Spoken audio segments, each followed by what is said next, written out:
record to the cloud.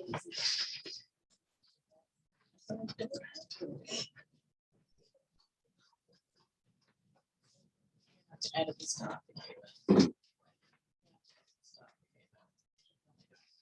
Trim the beginning and the end. Good evening and welcome to the Beverly Hills Unified Oh, School. sorry, we should say this microphone was tested, but if everyone could speak up significantly, that would be super helpful, please. Can you hear me now? Well, I can hear you because I'm in here. But it's Yeah, you gotta probably- travel all the way. It's You're- gotta you're travel all speaking the to way this. here. Okay. Oh, got it. I just thought we should mention that. Hello, miss. Hi.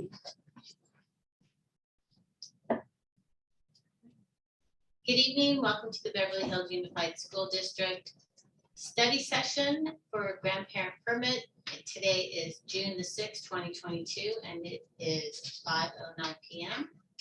I'm going to open the session and call the meeting to order and ask Dr. Horvath if he would lead us in prayer. Rise, put your right hand over your heart. Side. Ready, begin. I pledge allegiance to the flag of the United States of America and to the republic for which it stands, one nation under God, indivisible, with liberty and justice for all. We have a motion for approval of the agenda. move to approve the agenda. I'll second. The motion made by Mrs. Marcus and seconded by Mr. Levy. All those in favor? Aye. The motion passes 5-0 with the preferential vote from Eli Raymer. The next item is the public comment. Do you have any public comment today? No public comment today. Next item is the study session for grandparent permit. Great, we're gonna jump right into this and give you some background information. We wanted to keep in mind that there might be some people that are joining us this evening that have not seen previous board meetings. So we'll go through that information pretty quickly, but we wanted to make sure it was captured all in one place.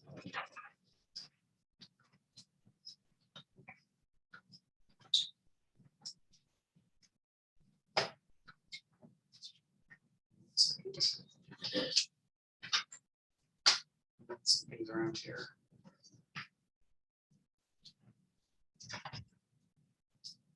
Great, so just a quick, just to kind of think back to where we were a couple of months ago when we first started to have the conversation.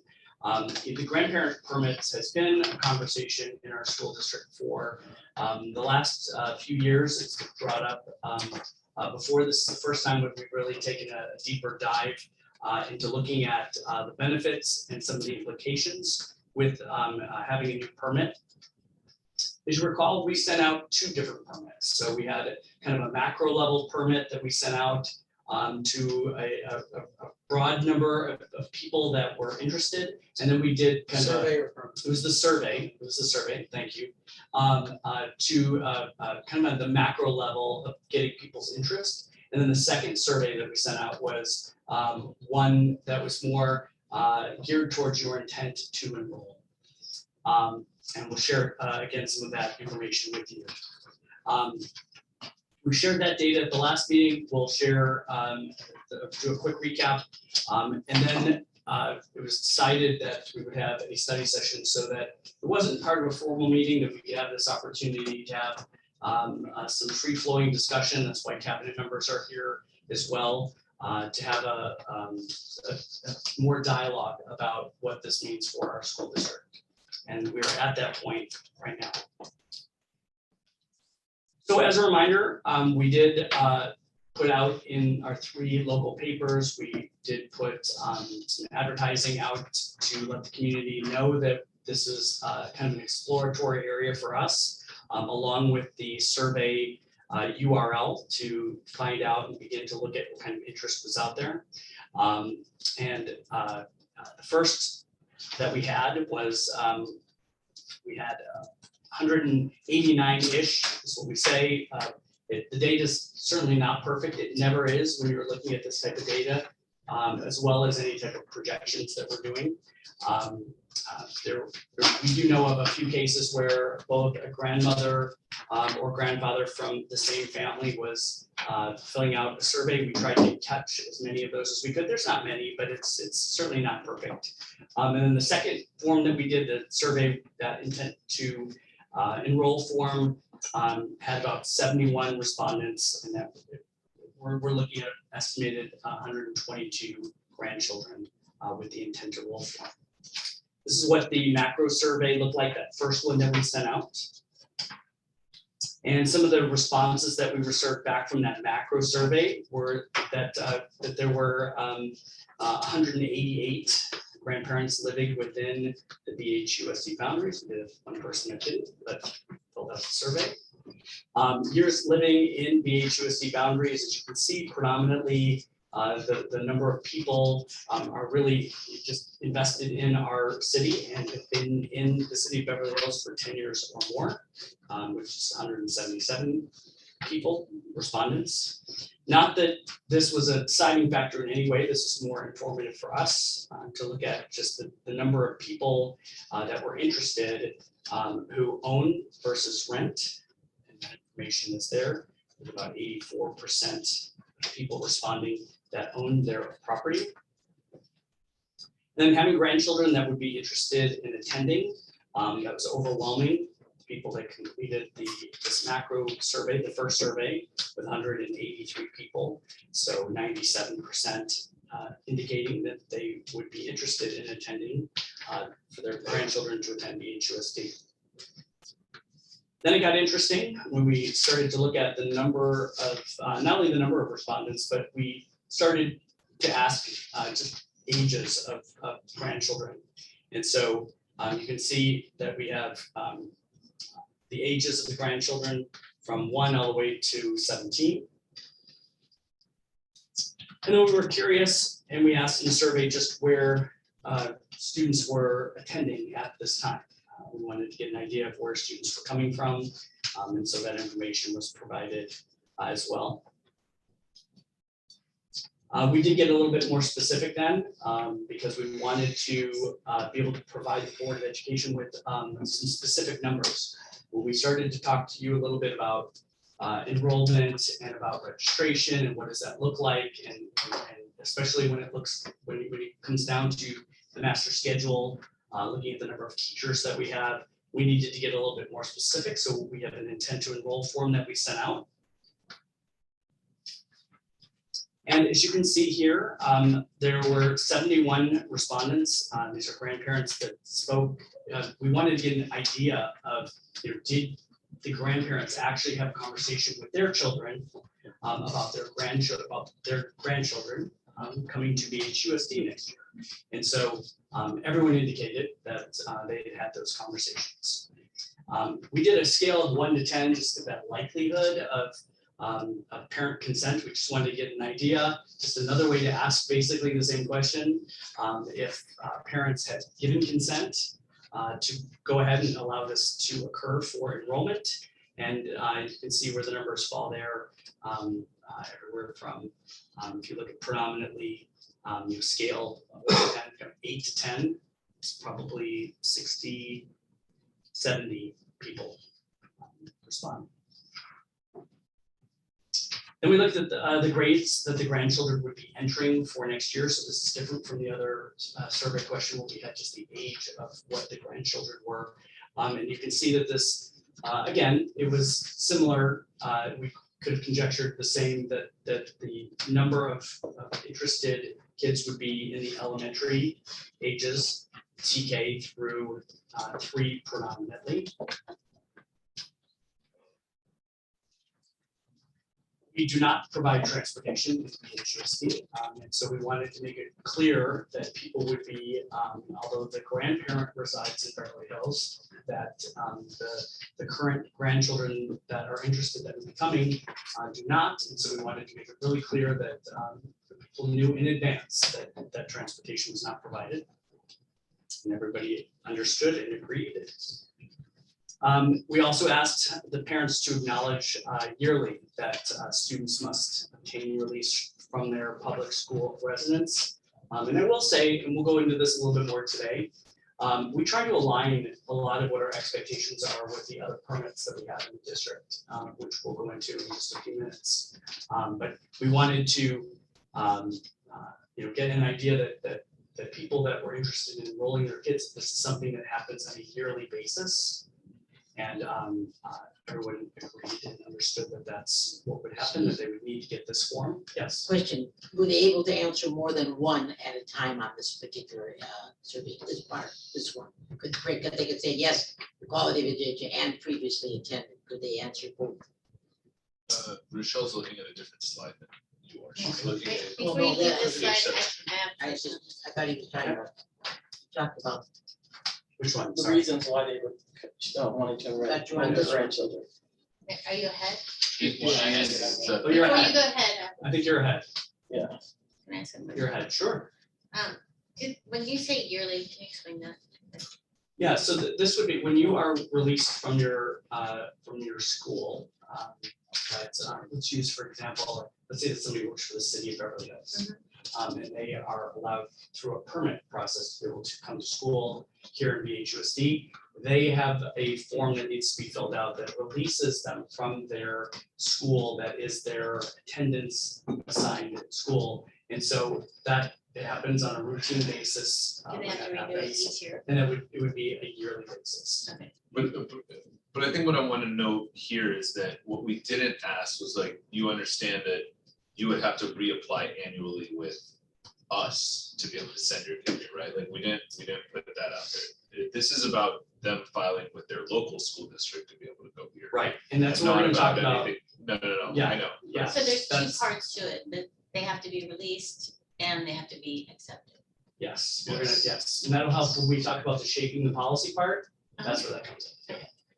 But this one is just, And that's For an annual, the is release. that a law or is that our policy? yeah, that's everybody has. They the same- have to be released. They have to be All of released. us. We could set our own Annually, but policy. I mean, it's Yeah. annually, they have to go. each Yes, year. you'll have to. That's not our policy. That's the County. The state LA. Yeah, county they- policy? Yeah, Is because that it's LA by year, policy, state policy? it's, yeah, so I think everybody in the state has that policy. It's part of APCO, because you can't be dually enrolled. Right. You can only be enrolled in one school district at a time. So if you live in LAUSD, but you're attending in BHUSD, LAUSD has to release you, and then we must accept you, because then we enroll you and claim you. And is that an LA County policy that they have to ask each year? Yes, yeah, every district in the county follows that here. And state actually. It's State. probably because of, but ADA, right? They want to make Yeah. sure that your Correct. kids are It's being all double money. counted. Correct. It's all tying the student and the seat to the money. Yep. Yeah. Tracking money. to make sure. So I think I might be catching up to you now in just a minute. Okay. And why sending grandchildren to BHUs? We picked the top 4, but it was great to get this feedback. People really interested because they had the unique part about our district where they had either their parents or their grandparents attended and quality of education. And you can see a couple other examples there. We presented this. Rochelle, did you have a question on that? And that's what I asked, Oh, I sorry. asked, could they answer one more than it must have been able to because the number of respondents exceeds the We didn't 78. list like, there were some that were just kind of an offshoot where maybe one person said something and then another person said something. We didn't list every single thing. No, I didn't mean that, but I mean, Could they if answer someone one could answer more, like if I were to. They fill it could. out. They could. Well, the truth is that for the answer previous generations attended because of the quality of education. Right, and some people So- did, some people they were allowed to vote for like more than one, so That's you're what I absolutely wanted. correct. You know, You're a good question. Yes, That's what I wanted to know. yeah, some did, some didn't, but you're absolutely right, Mr. Marcus. Just because they look at It's interesting, the 2 comments that rose out the most, though. It is, yeah. Then we put together a chart for you, based on enrollment and where we are with our enrollment that it does continue to change. It has fluctuated a very little bit since the last time we presented it, but we wanted to keep this consistent for right now for you to take a look at. With the grade levels being on the left-hand side, the student, the maximum amount of students that we are currently placing into a classroom. And then you can see what the projected section items are. The two gray areas are the projected with grandparent permits, the number of sections. And then the second is the projected section. One's without, the first one, the next is with grandparent permits. You can see, and we shared this with you before, that with this initial interest level, we know that there's a difference in the one TK class in having one section. And then what's likely to happen is that we're getting close to being able to having to open up another section in first grade. And so that's likely to happen anyway. What's hard about this work, and we'll share a little bit more with you later, is you know, a lot of people are pretty settled by, you know, kind of the middle of the summer. But we often will have somebody that moves in, you know, during the summer, and so our numbers, you know, will adjust based on people that move in. Pause it for a minute. So on the one that's likely to have been added anyway, what's Yes, the threshold point? Is that 23? 23. So then you just Correct. open a new class and then just spread them out across so that the classes are more even? Yes, exactly. That's exactly how we do. Sometimes, if we have one or two over, sometimes we see if they show up and then we do it. But Right, those are those Generally. difficult conversations that we have. Right. we have a pretty good idea. Yeah, we've done a pretty good job lately of that. You know, it isn't just because we're one over do we, because there's sometimes people don't let us know when they're leaving. Mhm. And so we assume they're coming back. And so there's always surprises. So we don't jump Out a little. right at that time, right? I see. So, I mean, Dr. Horvath can speak to this, but in the contract, we have 15 days to balance the classes. So we have 3 weeks to see who shows up, who doesn't show up, where we need to put the students. So we have a time period at the beginning of each year. Yeah, and I think we've learned from our mistakes. You know, I will admit to a couple of years ago where we made a decision to open up, it was like a 4th grade section or something, or was it second grade? And you know, and then we wished that we didn't, because there were some people that we thought were coming back, and there was like a family that had twins, and so all of a sudden we were okay, we didn't need to do that. So that was a few years ago. I think we learned from that, so we're really pretty careful now about doing that. If it's overwhelming, and we know, we even have called sometimes just to verify, you know, because that's the benefit of being a small district, that we're able to do that. So when you say it's likely, I'm just trying to understand how likely, is it 1 over right now, or it's not over, but you think you might be a couple over that warrants thinking that you're gonna be opening? So I can answer that in part. My office monitors enrollment daily. We have a spreadsheet that we keep all the information and we update it daily. To answer the question fully, we need to kind of go through this process, because we need some direction from the board about how to address the available space that we have. So right now, we're getting close, and like Dr. Brady said, in 1st grade, but nothing too alarming. It's like maybe 1 or 2 seats, and again, some people don't show up, some people move over the summer, so those, I don't get nervous until it gets to about 4 or 5. Then I'm like, okay, maybe we will have enough bodies that we may actually need to do this, but 1 or 2. So you might be just right. We've been very close the last 2 or 3 years. We're getting pretty good at this now. Like Dr. Brady said, we learned our lesson the couple of years ago, but last year, no problems. Year before, no problems. So we're pretty accurate. So when it says likely would have added 1 anyway, Because we were looking at having 5 full sections of TK, but some of that has changed a little bit. We have a little bit more space. So once we have that discussion with the board about how we want to allocate that possible space, then we can really dive into the numbers and make a determination. so if we didn't add with grandparent permits, would you still likely be adding? When you say allocate the space, I guess, Are you talking about 1st grade or TK? I'm talking First. about first. Can I jump in? So initially, Maybe. Right now, Because if it's, you might be, if it's If it's not certain that you would be, and you could end up being fine where you are We at, have seven spots right now. available spots, So that's without adding a class. without adding a class. So then we have a proposal for you of how to address those 7 spots. So to keep from going over, we've been thinking of how to manage that. So that's what we want to present to you.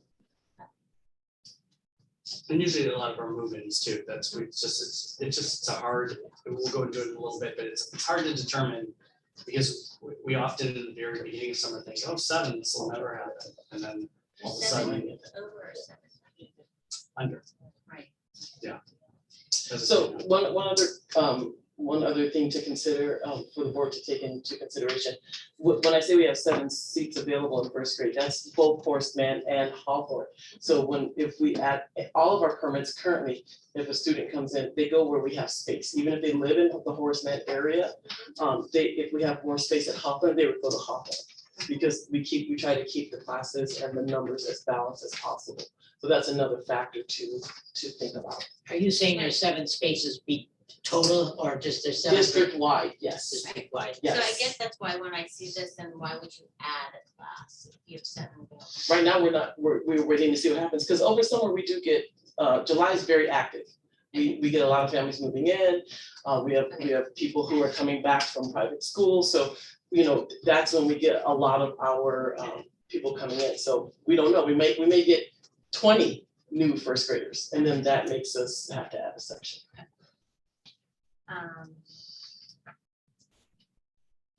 Okay, so on the next slide that I have up here, this is kind of where we're going.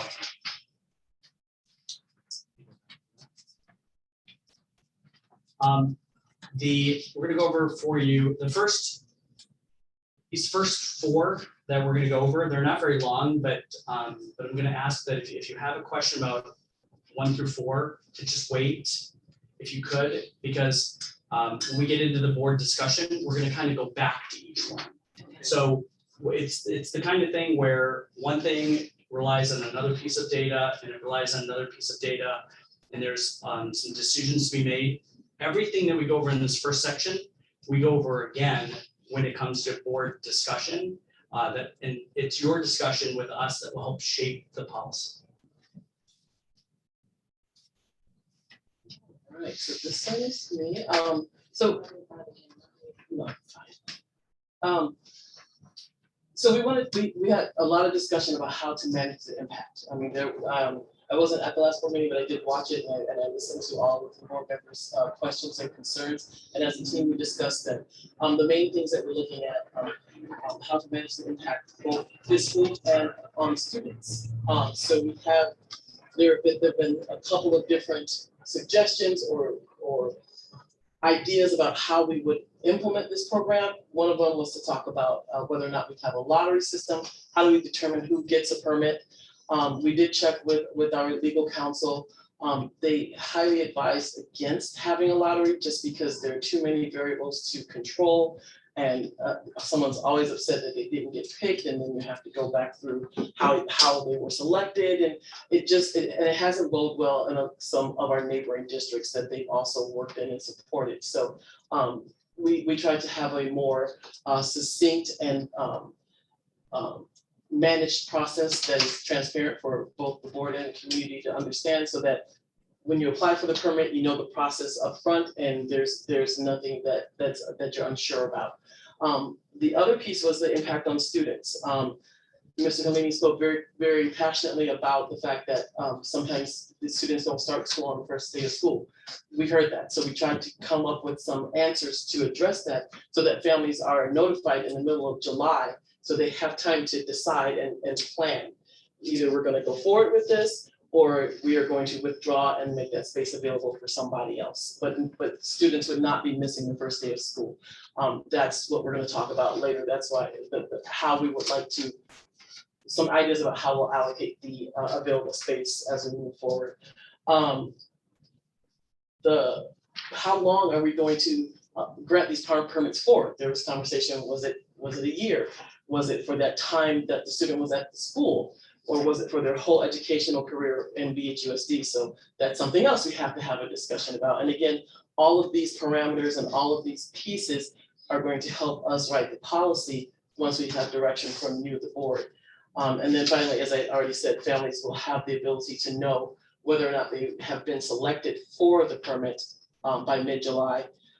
It's gonna be a lot of work for us, but we can do it. I mean, it's the same thing we do with city permits and staff permits, and also transfers, when families are requesting to transfer between Horace Mann and Hawthorne. So we can just add that into the mix. So Wade's gonna talk to you a little bit about the fiscal, I want the fiscal implications or the impact. I wanted to talk to you about the student impact and just the implementation of the actual program.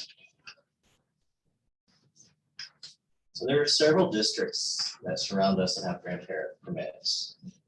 But they're LCFF districts, they're not basic aid districts. So they get additional money for those students that come in on permit. Basic aid, as you can see on the screen, is kind of the old term, we call it community funded. Our unrestricted general fund comes from our local property taxes. The term basic aid comes from the fact that the state does give me some money for each of the students I get, $120 per year. And that has not changed for many, many years. So I do get basic aid for those students, and that's where that term comes from. When we look at other basic aid districts across the state, we have found none that offer grandparent permits because there's no financial incentive to do it. The two districts that we look at a lot, Laguna Beach and Palo Alto, as you can see here, they're actually deeper into basic aid than we are. So they actually have more resources they could use for grandparent permits, but they have elected not to do that. So we see that we spend $23,000 per student, basically. Those districts spend $25,000 and $24,000 on students. Regular LCFF districts, I think Justin was telling me, they get a little under $12,000 per student to spend. So we have almost double what a regular LCFF district does to spend on our students. Can I pause and ask a quick question? I'm sorry.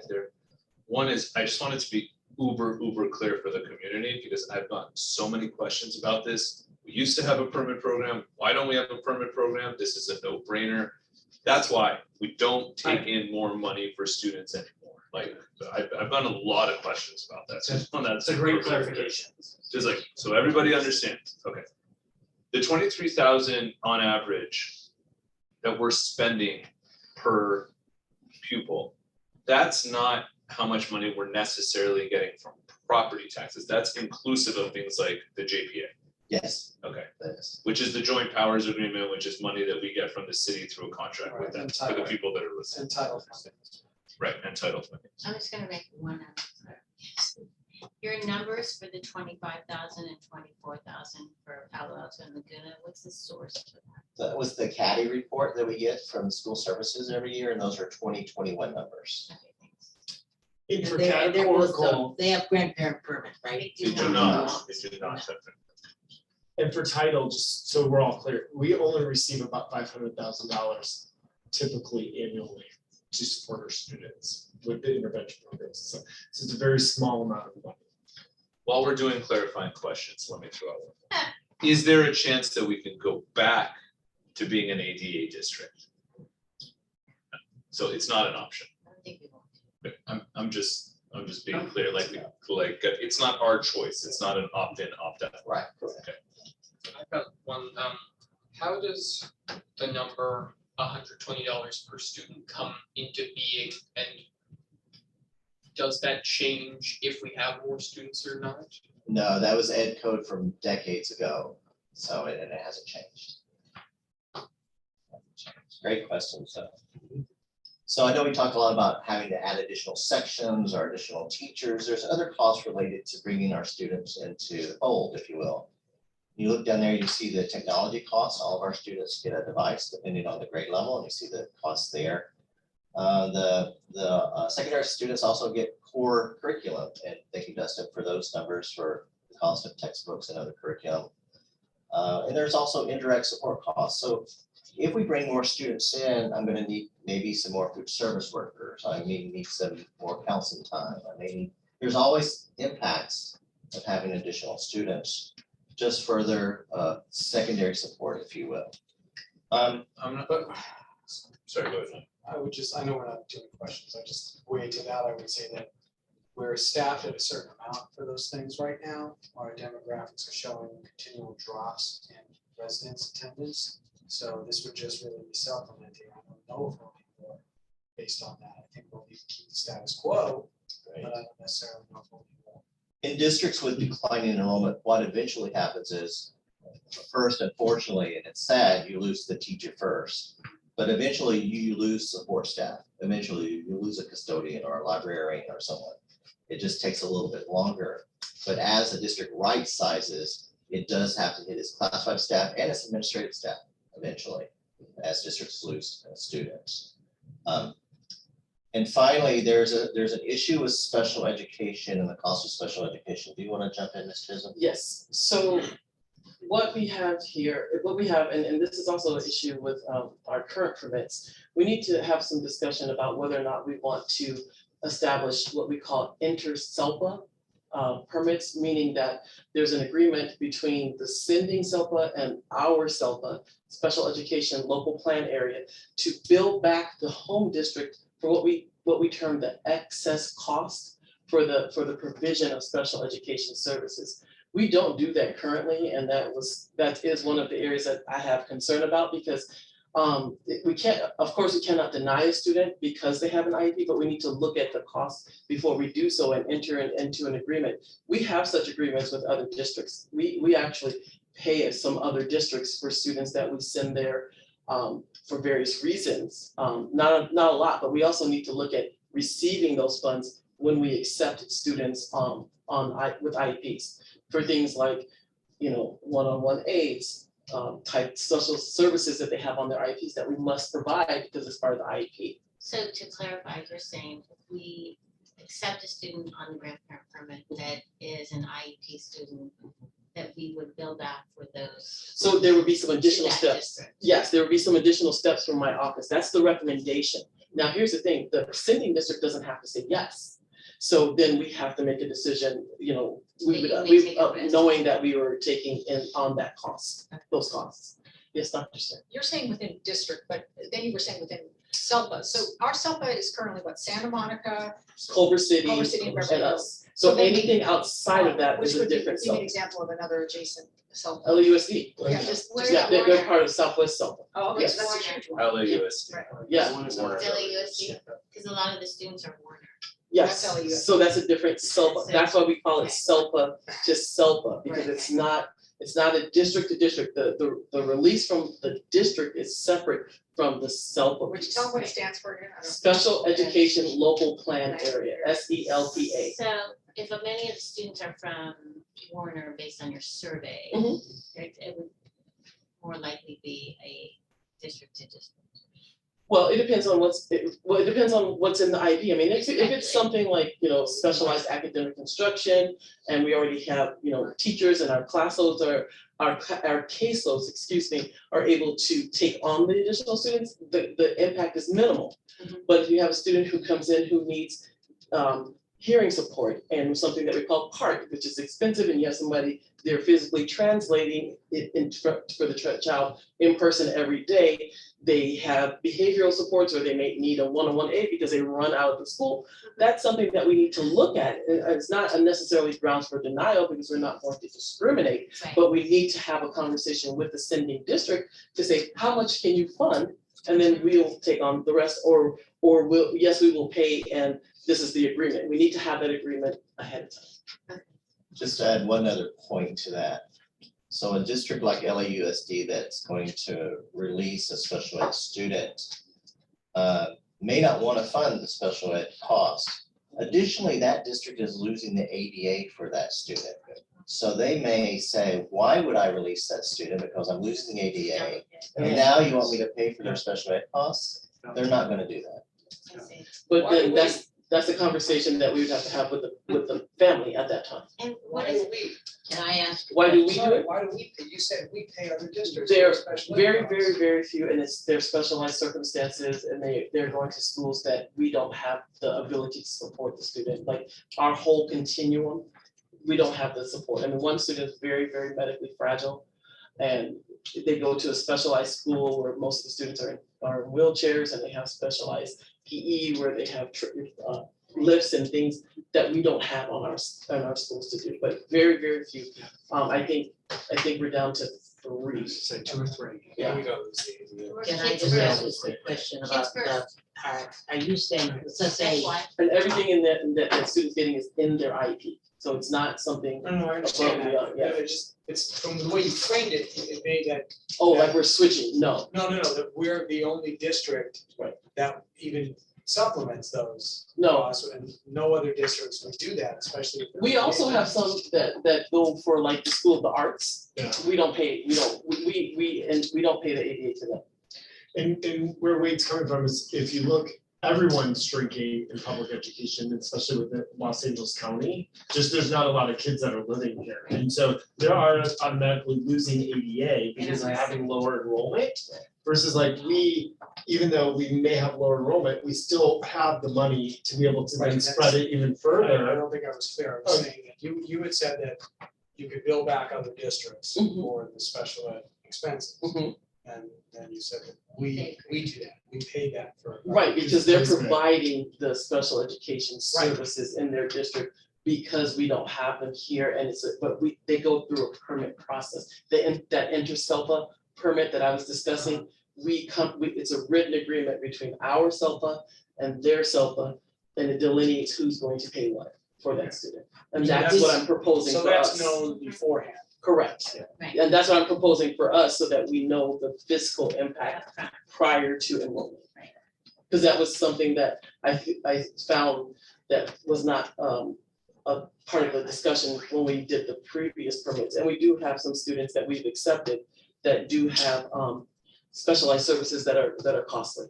On your previous permits, you have to renew those every year as well. Say one more time, Mrs. On Ross? your previous permits, I bet you. have to renew Every them permit we have renews annually right now.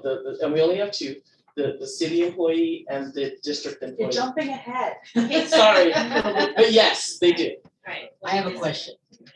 Are we, or do we have an option? Let's say that there is a student whose grandparents live here, Mhm. is in school in LA or something, and has an IEP. Do we have the option legally to refuse if we open up this program? Are we able to not take an IEP student based on the fact that that could be costly for us? We do, but it has to go through a process. There has to be whether or not we have space. It has to be whether or not we can accommodate the items that are listed on their IEP, whether we can provide the offer of faith as written in that IEP. If we don't, we have the ability to say we cannot Okay, accommodate that's that. what I want to know. But we would have to be very explicit and explain why and go through the steps with the family, Okay, I got it. which we could do. And can I just apologize, for Gabe, I get asked this a lot too, in ed services, is why don't we have permits, or why haven't we? And I just think for all of us, in 2809 is when the board did the vote to move to basic aid, and they kept those that were already permitted from previous programs in the system. So in 2021 was the final graduating class. That's why each year we've slowly seen this ripple effect coming up through with smaller class sizes, because those permit kids were then finally moving through and outside of the city and BHUSD employees. So our first 1 to 2 years in the district, we still saw that bubble at the high school predominantly. But like the legacy. Yep, Yes. and those, yeah. This is out last year, now we're done. We just got done. Well, and then now Legacy is just graduated. Yeah, we just graduated our last. So what actually happened, Dustin, is that certain students were not welcome back once that vote was, we didn't keep everybody. Yeah. There were some that were actually left the district. And then I think it was in about 2012 where we then said, everybody that's here can stay and finish out. Right. We thought about making natural breaking points that if you get to either 5th grade, 6th grade, you don't come back, but we just like, we did with so few people, we said, let me finish. The permits that we have today for the city employees and for our own district employees, those you said renew annually, Yes. but how often are those not renewed, the ones that apply? Do we just always renew them as a matter of course? So the process is that the parent or guardian of the child has to go to their home district Right, and get every. No, that I know. release. Let me be more clear, sorry. How often does BHUSD say no? Like, we're not gonna, you know, accept that renewal? We don't. If Yeah, they we get don't. released, So we. as a we- matter of course, we just. Correct, as Okay, long as, that was as long as they meet the criteria of being a city or district employee and they're released from their home district, we accept them. Okay. They haven't got been it. a problem. And but we do So- check that every year, so like, so in other words, if somebody retires and they're Yes, or they change jobs, Yep. they're no longer, you know, an employee of ours or of the cities, then that permit process ends. Right, so, So- but if they meet the requirement, then Yeah, basically it's like a right. Yeah. Okay. yeah, and Okay. I have the fun task of letting them know that. You know? And we also, but there's also, and I think this is where you're going, Mrs. Marcus, there's criteria that to maintain that permit, and it's written in the board policy 5117. And if you don't live up to those criteria, then your permit is revoked. And we have revoked some permits for not meeting that criteria during our time. Is it common that other districts don't release their students to us? Are there districts that do not? Yeah, is it common, is that something that So- generally? So because we have so few permits, Eli, it's hard to say that, because generally the parents are going there saying, look, I work here, or, you know, I commute here every day, and my kid needs to be here, and that is part of kind of the language and ed code. So I think that they have more of an obligation to do so. I haven't had a parent come back to me and say, my district won't release it.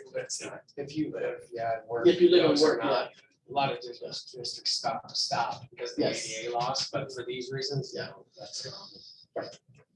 Alright, Okay, so we're gonna kind of go through just some options for you, just you know, as we begin to shape some of the policy. We start with just kind of types of permits, another way to look at this based on some of the conversation we had in our last meeting. And then just for the heck of it, if you know, at the bottom of yours, we go through these again in with some deeper discussion with the board. But I just want to get through a few of these slides, and feel free on your own paper to kind of check where you think you might be interested in. Again, this is our recommendation to you because we think it's important to provide you with that recommendation. But based on your input and your discussion, that's how we'll shape the policy. So the first slide here is just the types of permits. There's a way to look at this so that we're able to you know, put the district in, you know, based on the implications that Wade had just spoken about. You know, how can we begin to shape some policies so that the district is protected, but yet we're still able to you know, award a permit to some people that could be beneficial to our district. So the types of permit here, there's three different ways we've looked at this. The first one is looking at you know, by grade level, because we have charts that are available that actually, as Laura indicated earlier, that we have an idea of how many spaces are available. So that's one way to look at this, about shaping policy around this, would be to look at and base a permit based on the, like, for example, we use this example of like 25% of the available spots. So since we do keep that information anyway, and for example, if we had, if we were looking at fourth grade and there were 8 spots available in 8th grade, or fourth grade, 8 spots in fourth grade, if we did the 25% of the available spots for grandparent permits, that would be 2. This is just an example of like how we can do this. Another way to do that is by looking at creating just an overall cap, which we've talked about before, by a total number of students coming in on a certain permit. That's another way to look at that. Our third option here, and one that we checked that works kind of both ways, which I'll go into in just a second. But using 1 and 2 together allows kind of this first out of the gate, like, you know, to have those that are interested this first year be able to get in, so to speak, and then start to look at the 25% of available space. That's just an example for you up to 100 permits. So we're gonna come back to this again, but our recommendation would be for the first year is to be able to combine those two. And then we'll show you what that looks like after the first year. No comments, just a clarified question. Yeah, sure. Are you thinking about it in terms of like doing the 25% because of what we talked about earlier, where we still might get more to summer Correct. enrollments, or giving yourself a buffer? Exactly. Okay. Great clarifying question, because we heard from the last conversation we had with the board that we do want to protect the district, and we do want to ensure that we're not putting the district in a position because we accepted too many permit students that we're having to now open another section for a family that moved in. So are you doing that 25% as an example? As an or- example. Or that's what you think? That's the our buffer is that you recommendation. need? We think Okay. that that's a safe recommendation, but we're happy to talk about what that looks like if you go up or down. Then looking at just the admittance, because we showed you some of that data that showed you, option is, this is an option. You can look at this from an elementary only perspective and letting grandparent permits be just at the elementary level. You can look at secondary, so middle school and high school, if we were just looking at it, there was a need just at that level to allow that to occur. And then the third option for us is a combination. And what you'll see here is two different choices, because the first year, our recommendation is, and we'll go back over this again when we start our discussion, is exactly what I said, the 25%. We think first of all, letting those that are interested now, we think that this is gonna be the highest number, is this initial out of the gate. This is what we think will be our initial people that are really, really interested are gonna come this first year. And then start looking at how do we then look at ways of controlling and looking at the percent, moving on. I'm gonna go into that a little bit more in just a second. The middle school and high school option with that number, we're gonna talk about that in just a little bit. That has its own challenges to it. But we think for year 1 and 2 that this would be a good way to go. When you say a cap, 100 total permits, that's for all grades, all schools, right? Right, we think based on the number, I mean, it's hard to say, it's already June. It's hard to say how many people out of the 100 or so that are interested will actually follow through, All the way. and get the paperwork that they need. It's hard to say. We certainly don't think that 100 people are going to actually follow through with that, but that would be the kind of the extreme of what could happen. We just don't think that everybody will wind up following through, even though there was a high interest. So President Wells, members of the board, one of the things you want to think about when you think about CAP is how you think about it. In my mind, we've had some great conversations in CAP. I'm just saying this, I'm gonna say we had some great conversations. About the grandparents. About the grandparents. A lot of the companies.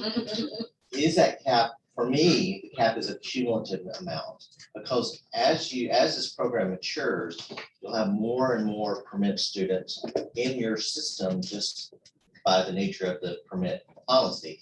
So for me, it may not be for the board, but for me, that cap is a cumulative amount.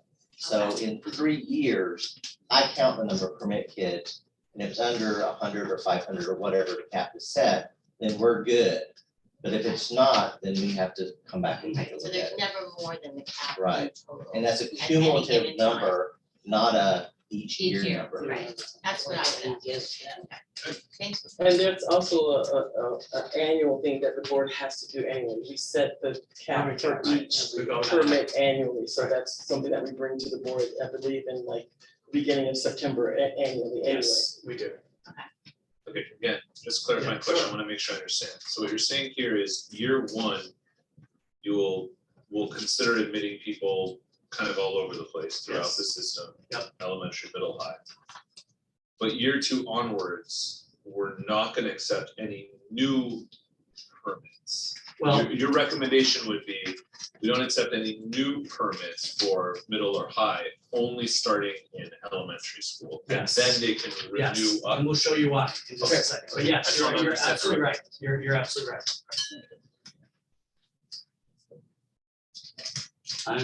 Lauren, Yes. All right, so want to talk about the parameters. Remember, we already have the city and the employee permits. When you were asking questions last board meeting, Mr. Lynn, you were saying, you know, basically you're asking, are we buying the farm on the students? And you asked a couple of specific questions. You say, do we have to renew these permits annually? Is it for the tenure of the time at that school, meaning say they enroll in elementary, they're entitled to attend that school from TK through 5th grade? Or if they're in middle school, it would be from 6th through 8th grade, and the same for high school, 9th through 12th grade? Or is it for their entire educational career in BHUSD?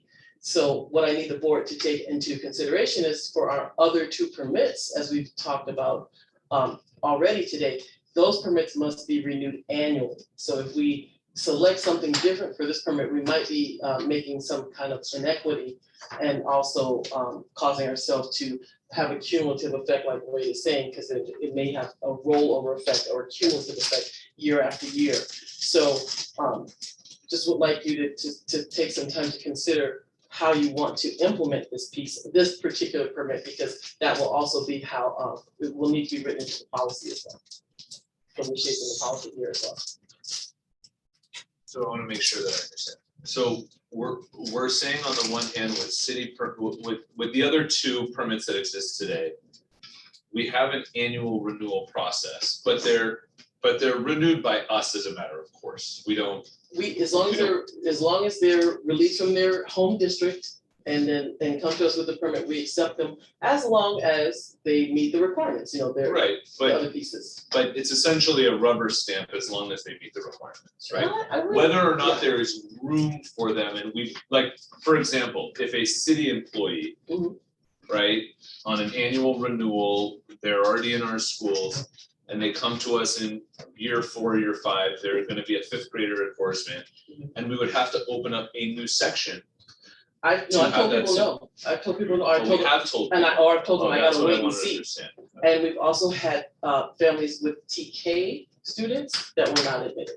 And we Okay, only that's had what I the 2 wanted to understand. sections. No, I've told them no, and no, it's still space available. So if I'm down to 3 slots and someone enrolls over that July period, they don't get it. But luckily, we've had enough, like I've only had to say no for upper grades twice. So TK space is almost available- annually, So space available is one of those required. yes, Okay. yes, that's what for the other 2 permits that we have as well, So yes. if you add the grandparent permit, is the space available, is it a level playing field for the space available? That's why we want to cordon off or allocate a percentage of the available space for the grandparent permit, so that we know, that's how we're managing what we have available to make sure we can at least grant some. Right. Yeah. I guess my question is, if you are a city employee permit and you've been going through the system, and now we've opened up grandparent permits and now you're renewing every year, has it now become more competitive for that city employee student permit because of the grandparent permit? Because it's space available in that grade now. I hear what you're saying, and I would say no, because that city employee's child is already counted in our projections. So when I say to you, I have 7 spaces available in 1st grade, that city employee's child is already counted in that other number. They were going up to 100. Right. They're already in that 93. So the next year, once a grandparent permit student is included, they'll be part of that already included. When we do our projections, yes. That's how Dustin and I have this whole back and forth Unless in they this put some Google over Doc, the yeah. threshold, then you reconsider. Right, exactly. But we roll them up automatically, and that helps us plan. And then we have some ability, Dustin does a really good job of this, like, you know, we have a bubble every year. It started with reconfiguration in the 2nd grade, and they just have been moving up year by year. So then we just switch the teacher. Maybe this year you're teaching 2nd grade, next year you're teaching 3rd grade, but we still have to open new sections to do it. If you roll them up automatically for your projections and say 2 students put you over the threshold, Mhm. and those 2 students happen to be there's 2 students in that class. One is a employee Mhm. student permit, and the other is a grandparent student permit. So both of those students just put you over the threshold. Mhm. How do we decide who gets the space? Yeah, First come, first served basis. We, just like what we do with our transfer permits, it's the portal's open. When you go in and you submit your application and it's date and time stamped. but So they've been rolled every up, year, Or they've been, Every in- year. or Every they've been in year. the system. but they've been no. rolled up in the No. projection.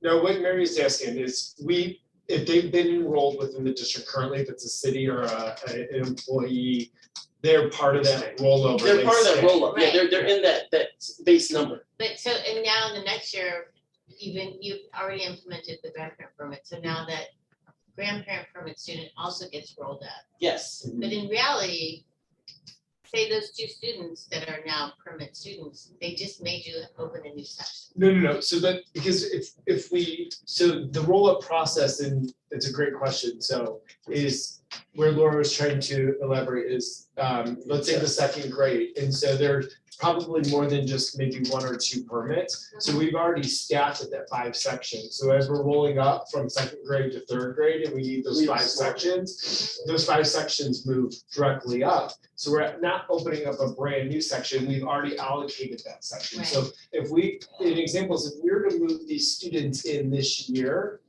whatever section that we opened up, based off of if it like Okay. busts the. It would bu- only be an issue if you lost so many students who were losing. Correct, yes, the opposite direction. And don't forget, we have the first part, 15 days of the first semester and second, 10 days of the second semester to balance things, and we always get them balanced. And what Laura's saying is that if we were to get a new permit, then she would go through that process of like possibly Says denying that student based off the fact that then it would bust the bubble and then require us to hire another teacher in another section. However, your example brings up a great point around the 25%, which is if we're saying only 25% of the available space is for grandparent permits, and there's more than that, why wouldn't we want to have more kids in those spaces? So if you're saying it's only 2 and we've already factored it in and we've rolled it up and there's already the 5 sections and all of that's there, and we've got really low class sizes for that,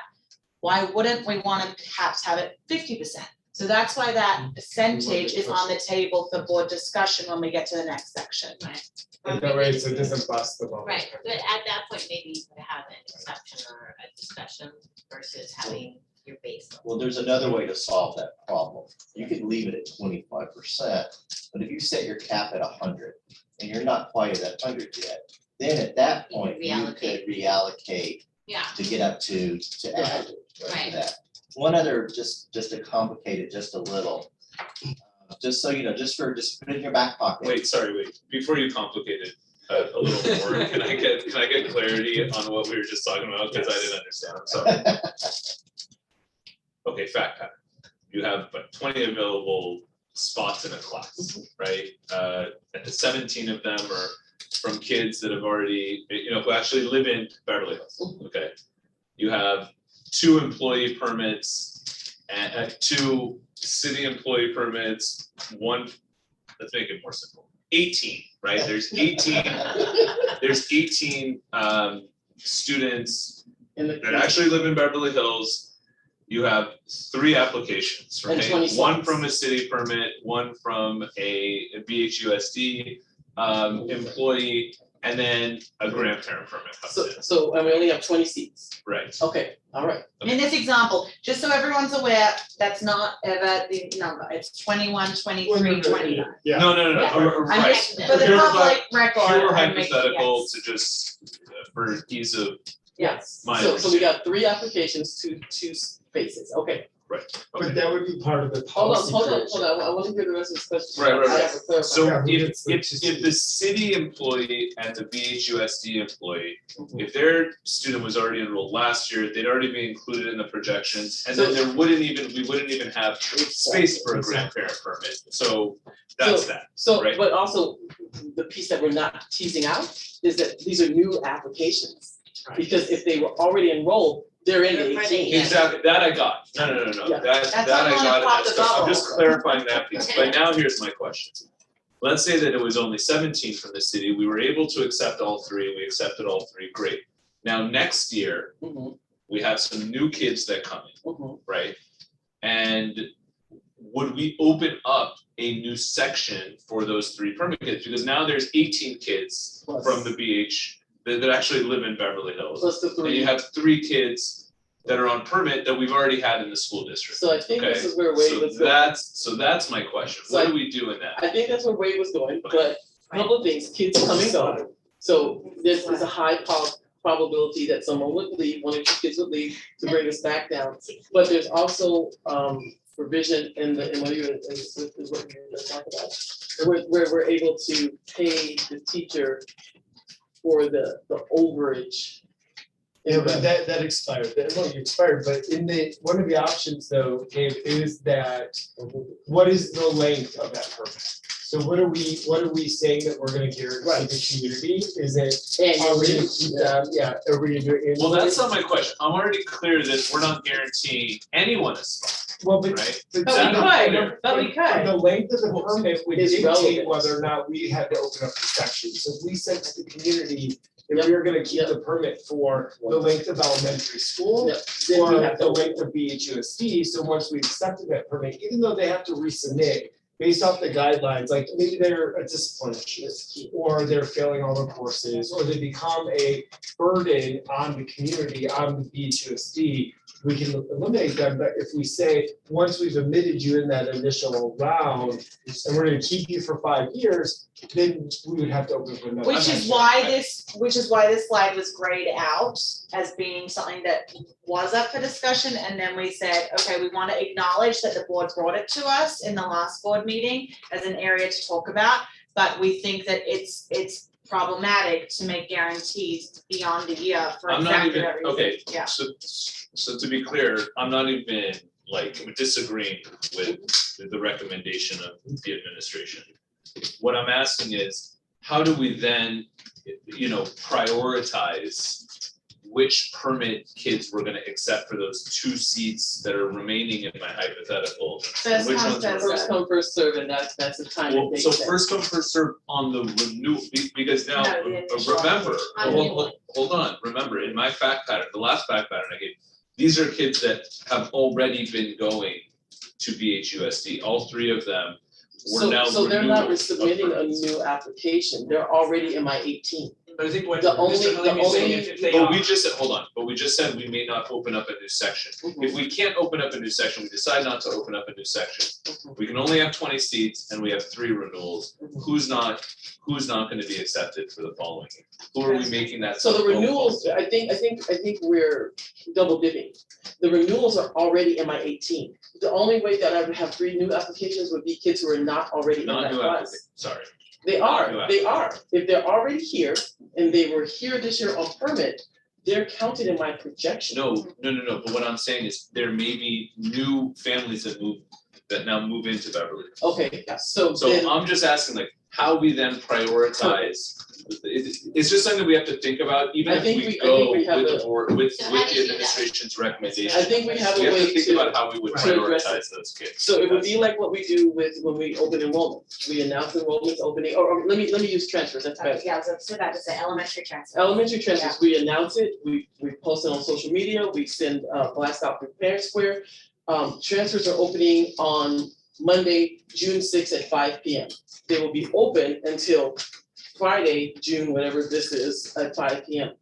If you want to transfer, you must go in and make this request, first come, first serve. So the portal opens and you get in there and you request your permit, and I go through it, I literally have basis and it's date and timestamp, and it's first come, first serve for those last 2 spots. And I'm gonna complicate it to the thing, I apologize, and then with you on this is, or as a policy, you decide the Actually- length of actually- where then we are creating sections based off, so we're not admitting a student based off of a permit. And that's where that red is, where it says that we're guaranteed the tenure of the permit process of saying, okay, what's different is if it's an employee, typically, like, you wanna give them that benefit, that's one of the benefits of working for BHUSD. And as long as they're continuing employment, you wanna keep that student with it, So right? Justin, I'm gonna cut you off, and this is why.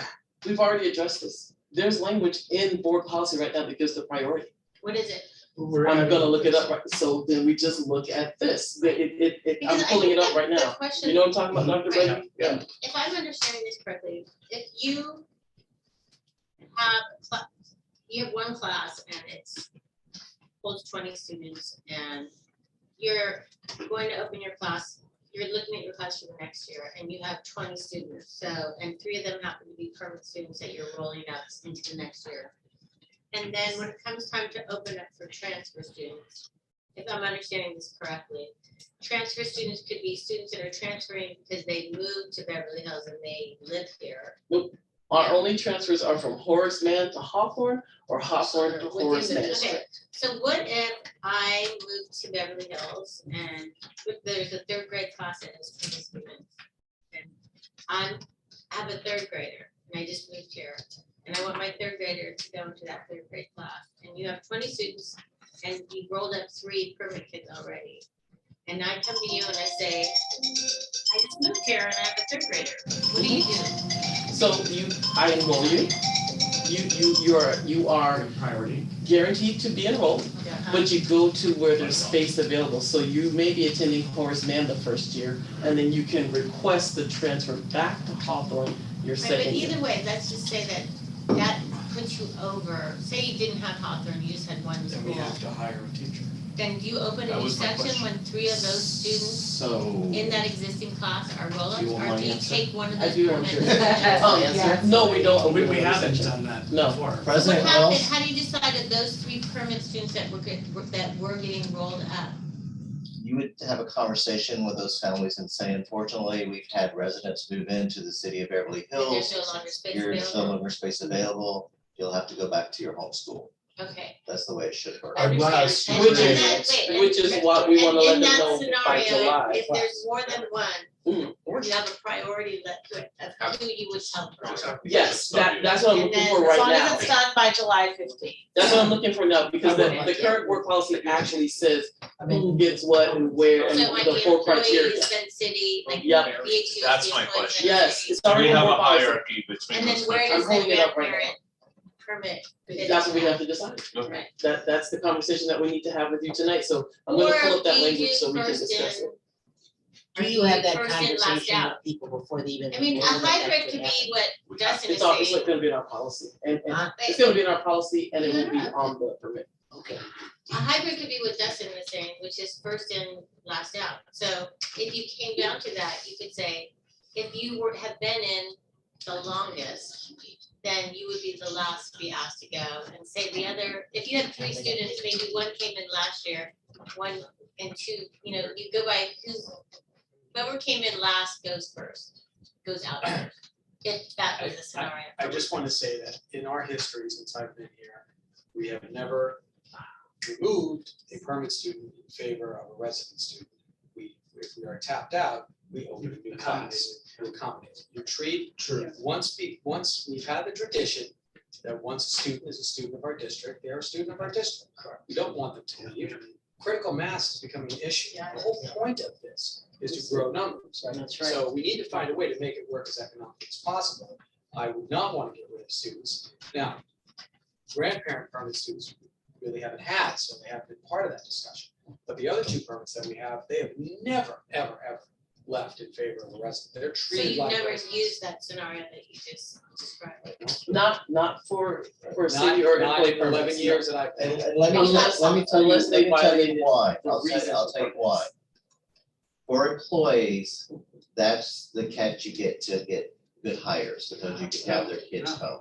Right, it's in the contract. Now, the city issue, we talk about the JPA, but there's another workaround, there's something called an Allen permit. So even if we didn't have the JPA with the city, people that work in the city of Beverly Hills, just say we don't have the JPA, they have a right to petition because they work here to have their student come here. So there's a whole nother avenue for based on code, for people that work here to get their kids here. Work in that's the what- city for or the work city. for the city? Work in the In- city, anywhere, in any So business, in any- retail, someone Yes. works at retail. work They at can the, petition?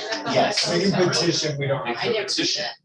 that. I mean, there's a process for them to petition, but Yeah. it doesn't mean we have to approve it. And do you approve based on availability, or you just decide?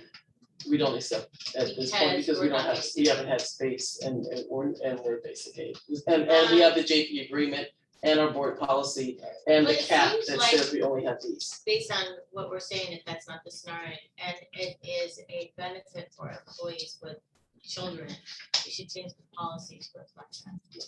So can I talk about what the hierarchy is right now? Yes. And remember, it's only regarding intra-district from Hawthorne to Horace Mann or vice versa. The priority is requesting a school closer in closer proximity to their residence. So you moved in this year, you live in Hawthorne area, but there was only room at Horace Mann for your grade level. This is You wanna only go back. intra-district. Intra-district. Yep. Second one is that they have siblings at the school that you're requesting. Third one is a child welfare issue. Sometimes we have kids who are being bullied or have problems at a specific site. They need a fresh start. We move them to the other site. And then the fourth one is opportunity for available space by parent preference. So you don't have a Hierarchy, no, for the other scenario. nope, not currently in board policy, no. So that's something we But need to discuss. I look at it as, people that have employees, city employees with the JPA, that those are considered first. And when I look at 25% of space available, that's after those people, if they're new, not that have been here, because we've already talked about that. If there's somebody that new, that works for the city, or we have a new fourth grade teacher that has children that wanna come to the district, they're placed first. But Dr. Berger, we have told people no, like what we told someone at our high school no last year because there was no space available in TK. That's for But those are new, new. and not then- a but- renewal. but It's to not a answer your renewal, question, once they're in, I they're would in. build the master schedule with that extra section. And that I would remember, we're use talking for about that, so that 116. based off keeping the students in the educational environment. And we have it, Okay, I mean, I so would it's come really to you silent with on the extra issue section. because it has not been an issue. Right, I mean, we're talking about Part of 116 this is- students yeah. right now. I mean, I have the list right here, Yeah. so it's not an enormous amount of, So what you're really Students. saying is that once you are a permanent student, you're you here. are guaranteed a spot as long as you meet the requirements. Right.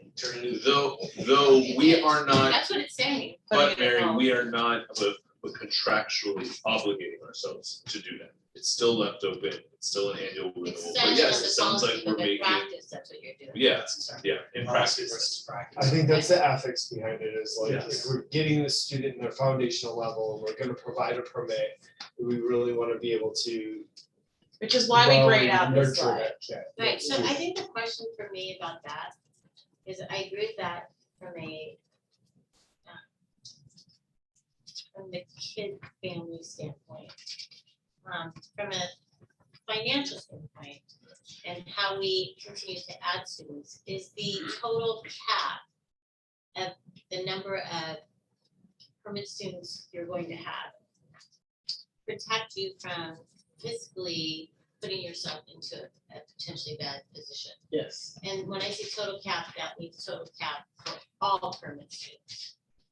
Well, that's slide In one, do we addition, wanna get through Like, this? one way to look at it is just the grandparent permits, but also in total, like maybe it should be all permits. So Because, we need to take, we have information to know what that number is, so the board could give direction on how many of each type of permit we want to accept, or a total cap, and then that's something that right, we would I monitor. think that's like, a what we do. financial question, from a, where does that, fiscally, where are the breaking points? And it's kind of a long-term.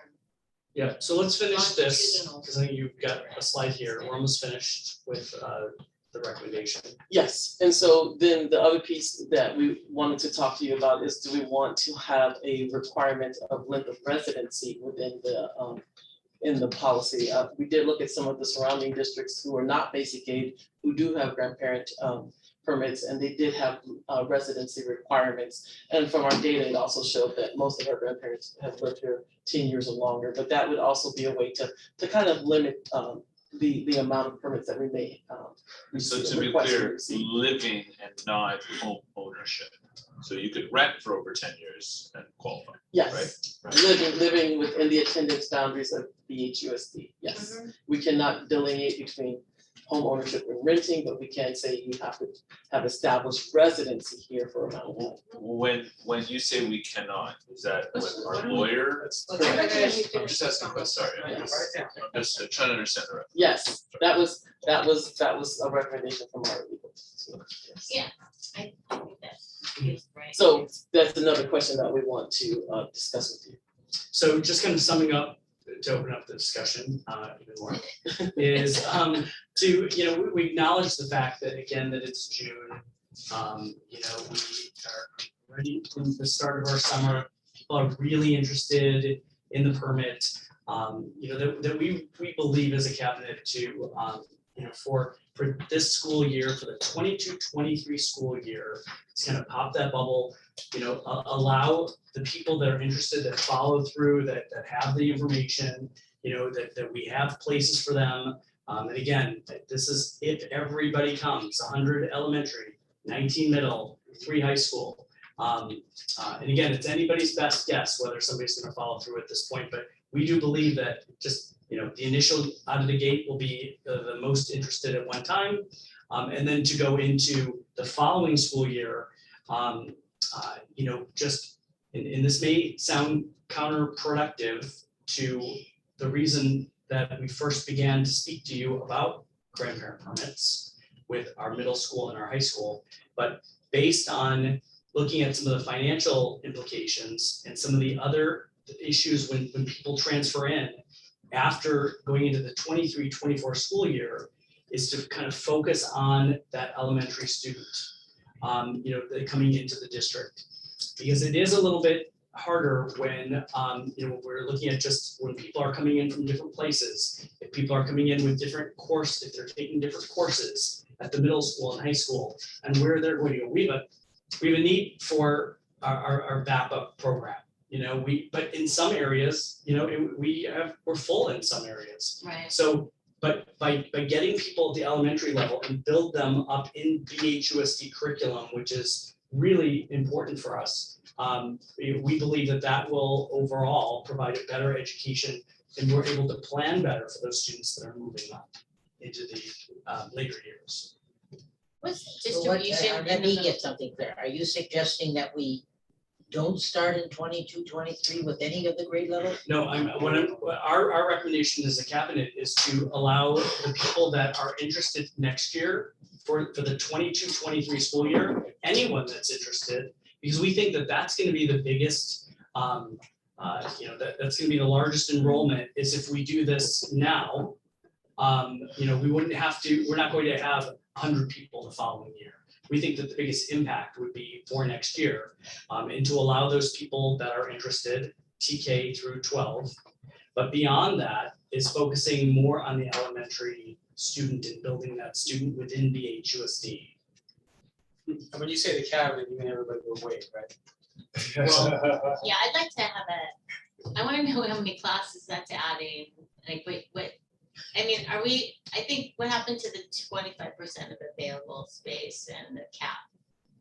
That's out the window in this scenario? No, we do agree, we like the 25%. We checked that box. Yes, Is that for 22-23? so we would, I like that in the 22-23. so our recommendation was to allow people that want to come, because it's the initial out of the gate. We believe that we can accommodate those students, but beyond that time, so then the following year, we would then So go you're to saying 25%. free for all in the first year? Which would be next Well, year. I wouldn't say it's a free for all when it's 100 students. You don't know. You know, well, But from can I the just survey, say you think it's 100. You've also put on here a stipulation up to What's the it number of actually years that opens they up can to? live here. And if that's the case, there may be some families that will be eliminated if you go for 10 years. If that's the Right, policy. and that, yes, and that That's becomes their part of, the policy will then, you know, determine kind of where people are. That was just our recommendation.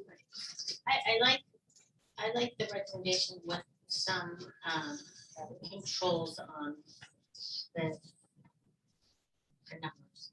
So because I don't wanna open up a bunch of sections, like, I think it's, Can I piggyback So on that's what you're slide saying, 27. Mrs.? Well, do you wanna open, should we open the discussion at slide 27? Yes, Or and it's more perhaps, We're on 27 right now. perhaps narrow down to what direction you want to move forward as we move through this. So to piggyback on what Mrs. Wells is saying, I just want to remind the board that we did have 22 TK students. If we accepted all of them as Dr. Brady talked about in his first presentation, that would be a section. I just want to make sure that that's the only one that we see that would immediately be impacted, Possibly the first grade. and possibly the first grade, depending on what we get over the summer, yeah. Okay. So as we're, shaping the discussion Mhm. moving forward. Yep. I've tried to keep quiet so we can get through the slides of the presentation. And is there any way on the applications, I'm just gonna ask this up front, to be able to ask the applicant if they would be willing to be involved or either fiscally or volunteer time to PTAs and BHUSD? Is that a question? We can't make them do it, but can we ask them if they would be willing to do it? Is that legal to do that? I think it would be, if it was used as a qualifier, that could be discriminatory. It's not used as a qualifier, it's a, where it's for survey information only. You could ask them how they put volunteering in this. Because I'd like to see if the parents or grandparents of these students are gonna get involved in the district, that they're just looking for a free Beverly Hills education in the district, and they're just gonna walk away. If it's an informational question, I don't see why you couldn't ask it. Yeah, it was just, I'm just asking because there are resources to be had with bringing in parents and grandparents, that they're untapped resources. And as with the rest of our PTA, there's donors and there's volunteers and all of that. And are they willing to be part of that world? It's not a requirement for the permit, but are they willing to be involved? Obviously, there's some city employees that are involved in their kids' education more than others, I think it might be a gray area if it's on the application. That's why I'm asking. That's why I'm asking. It could be, A post-application yeah, it could survey be Yeah. different, Yeah, yeah, or through the school, like through the school's welcome, Yeah. like. when they come to enroll After and you've they been bring their Yeah. documents, we Yeah. can give them information on that. Okay, But I think if it's specifically on the application itself, someone may say, I feel like, that's a requirement. I'm only asking for myself as we move forward with the conversation, so thank you, that answers that Plus, question. if I could piggyback on that, I would say that, as we all know, there are some amazing adults who are very smart, but they just aren't a good fit for a school campus, for a variety of reasons, the way they run, right? They may be very smart, they may be very successful, but they're just not a fit, and the last thing you want is for an adult to feel compelled to give to a school when they could really cause a lot of drama, even like inadvertently hurt a child because they say they're stupid. There are people who just aren't really good around school campus. I'm not just saying, I'm also talking about donating to PTAs. and BHUSD. Okay, that's another. That's another reason why you should put on that. This- That's why I know there's an avenue, if there's an avenue to get that information to them, so if you say you can do that afterwards, that's And fine. I do think that exists already. Each year, schools are asking for, would you like, to be involved? Would you like to donate? Would you be interested in receiving our newsletter? Like, there's a lot of introductory things that come from the A lot of school. the enrollment process and data confirmation. Yeah. I think what's important for the board to have this overriding question of, why are we doing this, right? What are the purpose of doing this? Because that's gonna shape the policy that we're about to explore. And I think we all need to kind of be in agreement of why we're doing this and along with cabinet, except for Wade. That you need to spend my money. And no, my concern is, and I'll just speak out of turn here, Dr. Brady, is that you have a great cabinet. They're going to be neck deep in trying to implement universal TK for God knows how many kids. We're not sure exactly how many are going to show up. Shortly after that, this small but mighty cabinet is going to jump into preschool in ages 1 through 3, 1 through 4. How are you going to do that and also manage another permit group of kids coming in, because you don't know. One of the reasons we're doing this is because we want to stabilize enrollment, because we believe 3,000 kids is probably a good number of kids to have. And the projections are that we're going to drop to 2,600 in about 5 years. But through the universal TK program and a robust preschool program, that may help stabilize your enrollment. So will grandparent permits be needed? We don't know that. It's just more information to get. I'm on the same page as Wade for the TK program. I feel like in the middle school and the high school right now, I would open that up right now, because that's where you know you need the students.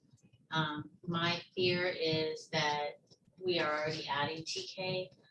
We want to be successful at it. We want the word to be that it's a positive experience, that people want to put their kids into this program, that as we expand that program, that more people want to move here and put their kids into the program. If we have a bad start, and we will have kinks to work out because we're expanding, I just don't want us to over tax the system in that way, especially in that area when that's where our growth is. And I think we want to come out and be super successful there and really meet the needs, and then add it and let it grow. So And we can let that grow by increasing, really marketing that program, increasing it. There's a demand there with grandparent permits. There could be a greater demand there with grandparent permits. But I think you want to be successful first. And my fear is that we want to develop that program. I think when we came into this, yes, we want to improve enrollment, but part of it was also about the programming as the kids move into middle school, high school. And so I would put the kids where we need them right now, which is middle school, high school. And then I would add them, or even if you wanted to look at 4th and 5th grade, because they're going to be moving into there. But I would not add another TK section now. I wouldn't add another 1st grade section right now, because I want us to be really successful there. And I don't want to shoot ourselves in the foot.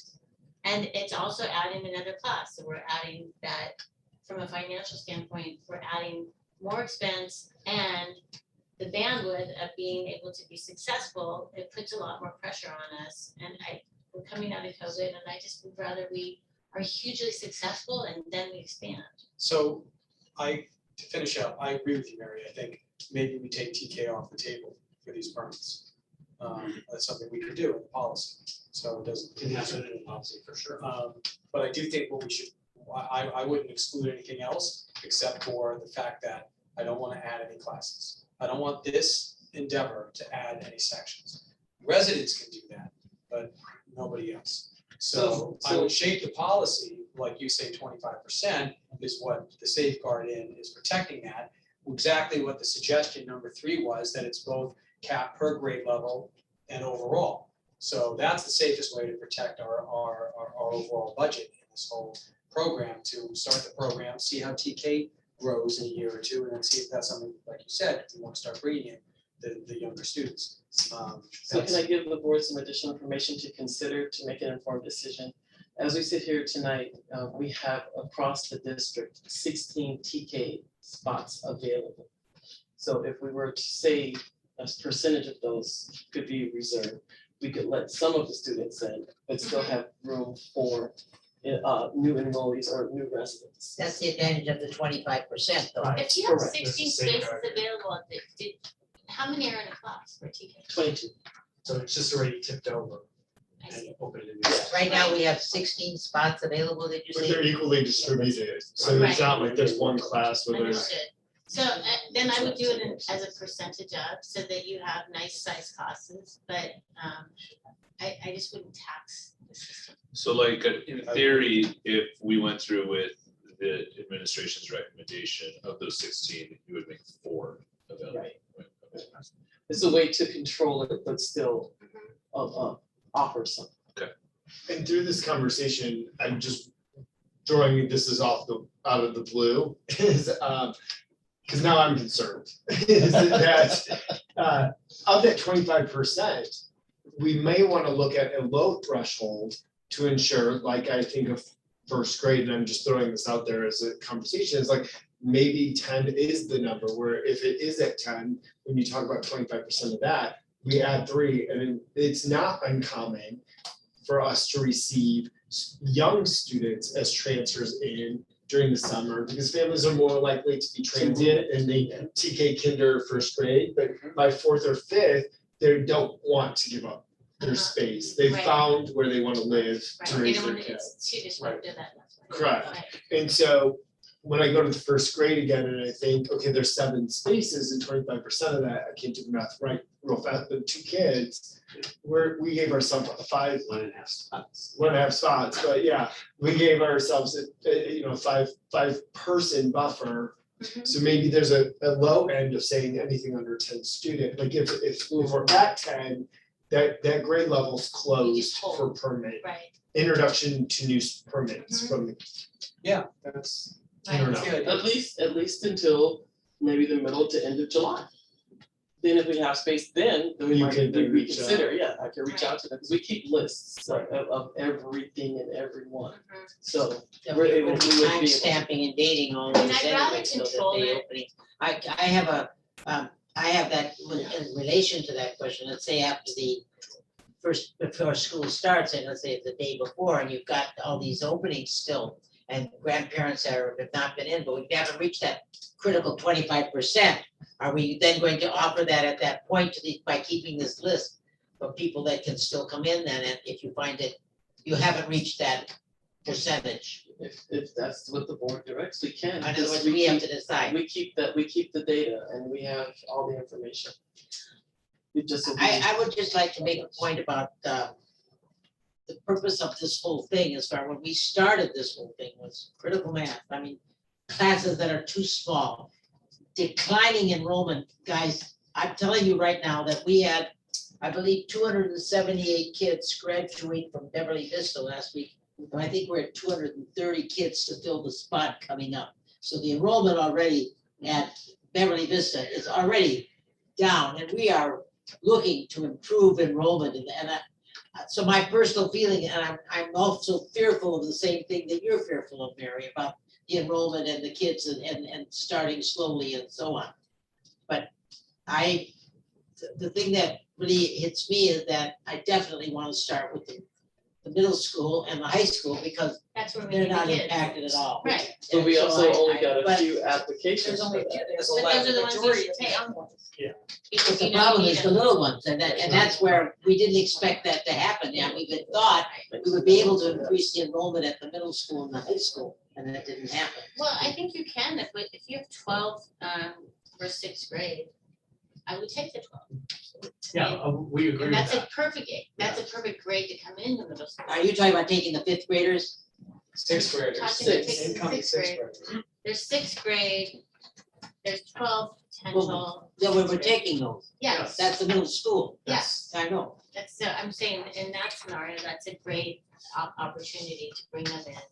And it's a great transition year to come in, so it works really well, so all of those middle school students, it's good to take them. Yeah, absolutely. Right, But and there's no between, reason to take the TK at this point, except unless it's going to fill a class. well, if we have that many openings, we should take Yeah. some. So all I'm saying is that I'm in favor We of, agree. I agree about the percentage, I like the percentage of the openings that are available. And then the first come, first serve on that basis. So that's what and I agree with everything. I have definitely felt that it's difficult to justify to the community spending more money, but it's not gonna present more money to us in terms of the number of I students. think in the short term, but in the long term, as those students stay within the BHUSD system, those are those that move up Well, yes, of course, they're gonna move up, but as to the open up, enrollment is coming down. Right, and I think that's what we're doing with the expansion of the TK program right now Right. already. Yeah, it is, that's happening naturally. Right, but so that's why I would start with what we have there instead of adding this I understand. and then, Yeah. and then add them out. remember that if TK starts, and let's say a TK, we're not, then the next year after, we've not added more students, we added a lot of students for the next year, but the next year, when we still have TK, we're not adding more students, the numbers are still gonna be the same. That they're What's coming. the total number of TK classes we're adding for next year without the difference? We have 5 sections. So we're adding, No, we're adding 3. So we've already added 3 new We'll have 80 total. So you have an No, unfunded. we had two, five. We I have added had three at three. each school, We added 3 unfunded classes. two at one already. school, three at another. Two at one at the other. So I would, You added two classes, one at one school, Okay, so Three classes. starting the Three fall, how many total. three total? overall, that's right. 5 unfunded, as of fall 2022. In addition to what we had for TK already, yes, No, we had two, Annette Goldstein and Elizabeth Smith. We've increased 2 additional sections at Hawthorne and 1 additional section at Horace Mann. So it For a increased total of of 3, yep, for a total of Three. 5 Five, sections, okay. but 3 like. 3 new years sections As it was, yeah. have been added to TK Okay, that got are it. unfunded. So as of the fall, we'll have 5. Yes, Right. And in those 5 sections, there's 16 spaces, right? yes, 16 spaces. 1-6, yes. So Between the two according to the classes. percentage plan, we would take 4 for sure right now, if that's what we decide. If that's what you decide, Yes. yes. But when it gets closer to the time of enrollment, we could perhaps change that. Because we'll have a better idea whether or not those other spaces will be filled by residents over the summer. Right, okay. Because remember, July is our biggest month for enrollment. But I am in education services and people may throw things at me, but I also think one of the benefits that is, there is 16 spaces, let's say. But it also is a really great experience to have smaller class sizes in those elementary levels. And that's what we are competing against sometimes is those private schools may have 12 students in a first grade class, and that's what that parents is seeking. So I just want us to think that way. Especially at that age. Well, that's when if we are creating a percentage, it's not always about getting to the max. Right. Right, You know, we Agreed. have to find that sweet spot. I agree. That's why I like Test scores. 25%. That's why 25% is really conservative. That's conservative. You can decide. So is it 25% of a total number? Or are we still having that? I think it's per Twenty-five grade. percent of your available spaces. Okay. Space per grade, you guys wrote. And do you like We- anything to do with the total cap or just number 1? Are we doing 1, 2, or 3? May I jump in? I have been thinking. I understand the concern of opening up TK to multiple more sections of incoming grandparent permit students, and the fact that bringing in these new students are not bringing us any extra money. But these students still have members of their family or grandparents that we are focusing on that are taxpayers of the community. So I'm not saying their costs are covered by each of these residents, but they still are residents as other children's parents are. So I think it would make sense, and also we're discussing wanting to keep people in the district for longer amounts of time, and also talking about how opening up the TK to more students in general is more likely to increase enrollment and keep it consistent if they start here earlier and then move up because they already have their people. If we do end up denying a larger amount of the TK students from these grandparent permits, I think we may lose out on them coming back later because they decide, oh, we found our people over here, we're just gonna stay, we figured it out. Middle So- and high school are hard to live. Yeah, so my opinion on this matter would be to allow for the extra sections of TK to be created to allow for more grandparent permits to be let in, at least in the initial year. Because that'll give us just a bigger buffer moving forward as those students then move through the rest of the schools and the rest of the grade levels. I think we should look at it from a budget standpoint and what that does to the budget. And when we look at the budget and where we are at on the operating budget. what's that? Because it's not just adding a section or a teacher, we also have to change the classroom to meet the needs as well, don't we? From Well, TK? you would, and when you look, if you say, There's more expense to just that. if you say 100 students is gonna be your cap, the annual cost to educate those kids is $2.5 million out of your unrestricted general fund. And So we wanna that's be $2.5 million successful. that you don't have for your resident students. Secondly, I'm having an issue right now, and you guys know this, when your basic aid, you're funded with property taxes. The reason you keep a large reserve is your property taxes fluctuate, they're hard to predict. We're having an issue now with the county where our property taxes are 2% lower than we had projected. Oh, they are? I thought Yes. that it was staying stable. No, in the May allocation, it's not coming up to what we projected. So that's another hit to the budget. So your reserve that we thought would be 35% now is looking like maybe 20% because we've added program, we have unfunded costs. And so that's why you keep a larger reserve when you're basic aid, because you have these fluctuations in revenue. So we're doing great things, great programs, but I just want the board to be informed. We have a possible revenue issue, and we've added a lot of great new programs that cost the district money. So we don't need to add extra class. Right, which is why I go back to what I said before, I would be comfortable following that percentage, 25%, if at a certain point in the summer you want it up a little bit, but I don't want to add any classes.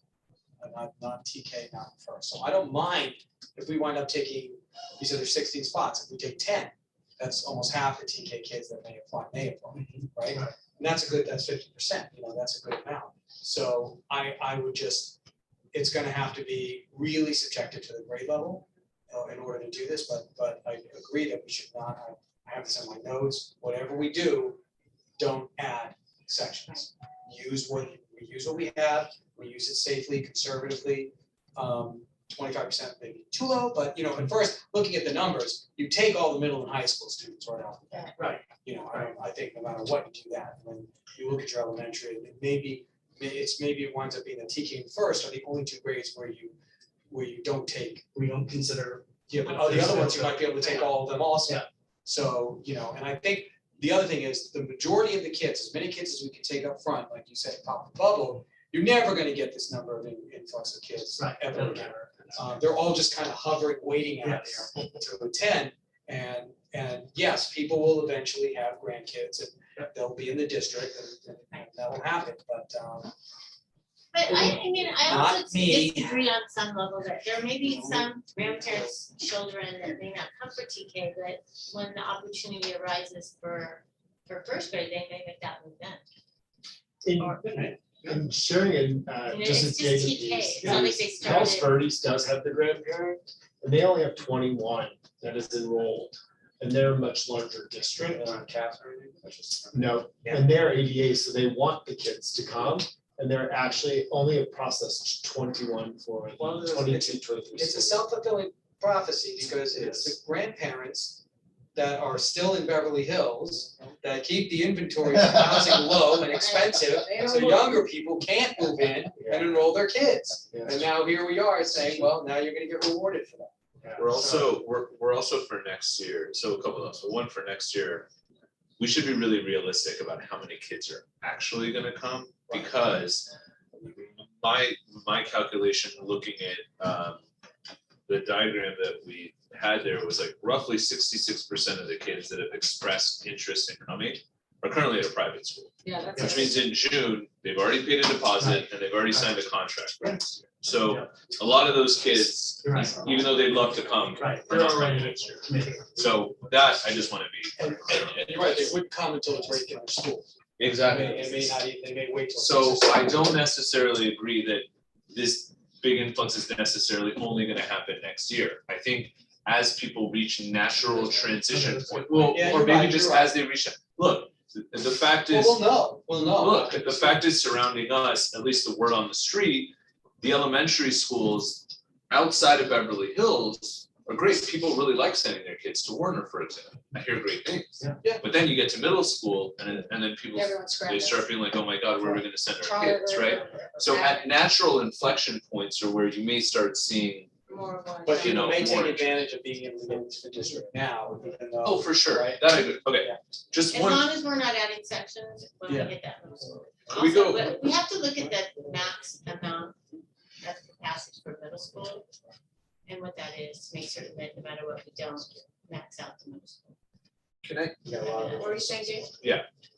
thank you, Minna. So, one, I just wanna pause for a second and say thank you to this administration, because you guys have very clearly put in a lot of work here, you've come with real tangible recommendations. You guys have driven, so really, thank you, this has been great, you guys clearly have put in a lot of thought and already bounced this around a lot, so I have to thank you guys for doing the work here. I agree with what Noah said about understanding what the goal is here, and that being a really important guiding principle to all of these conversations that we're having.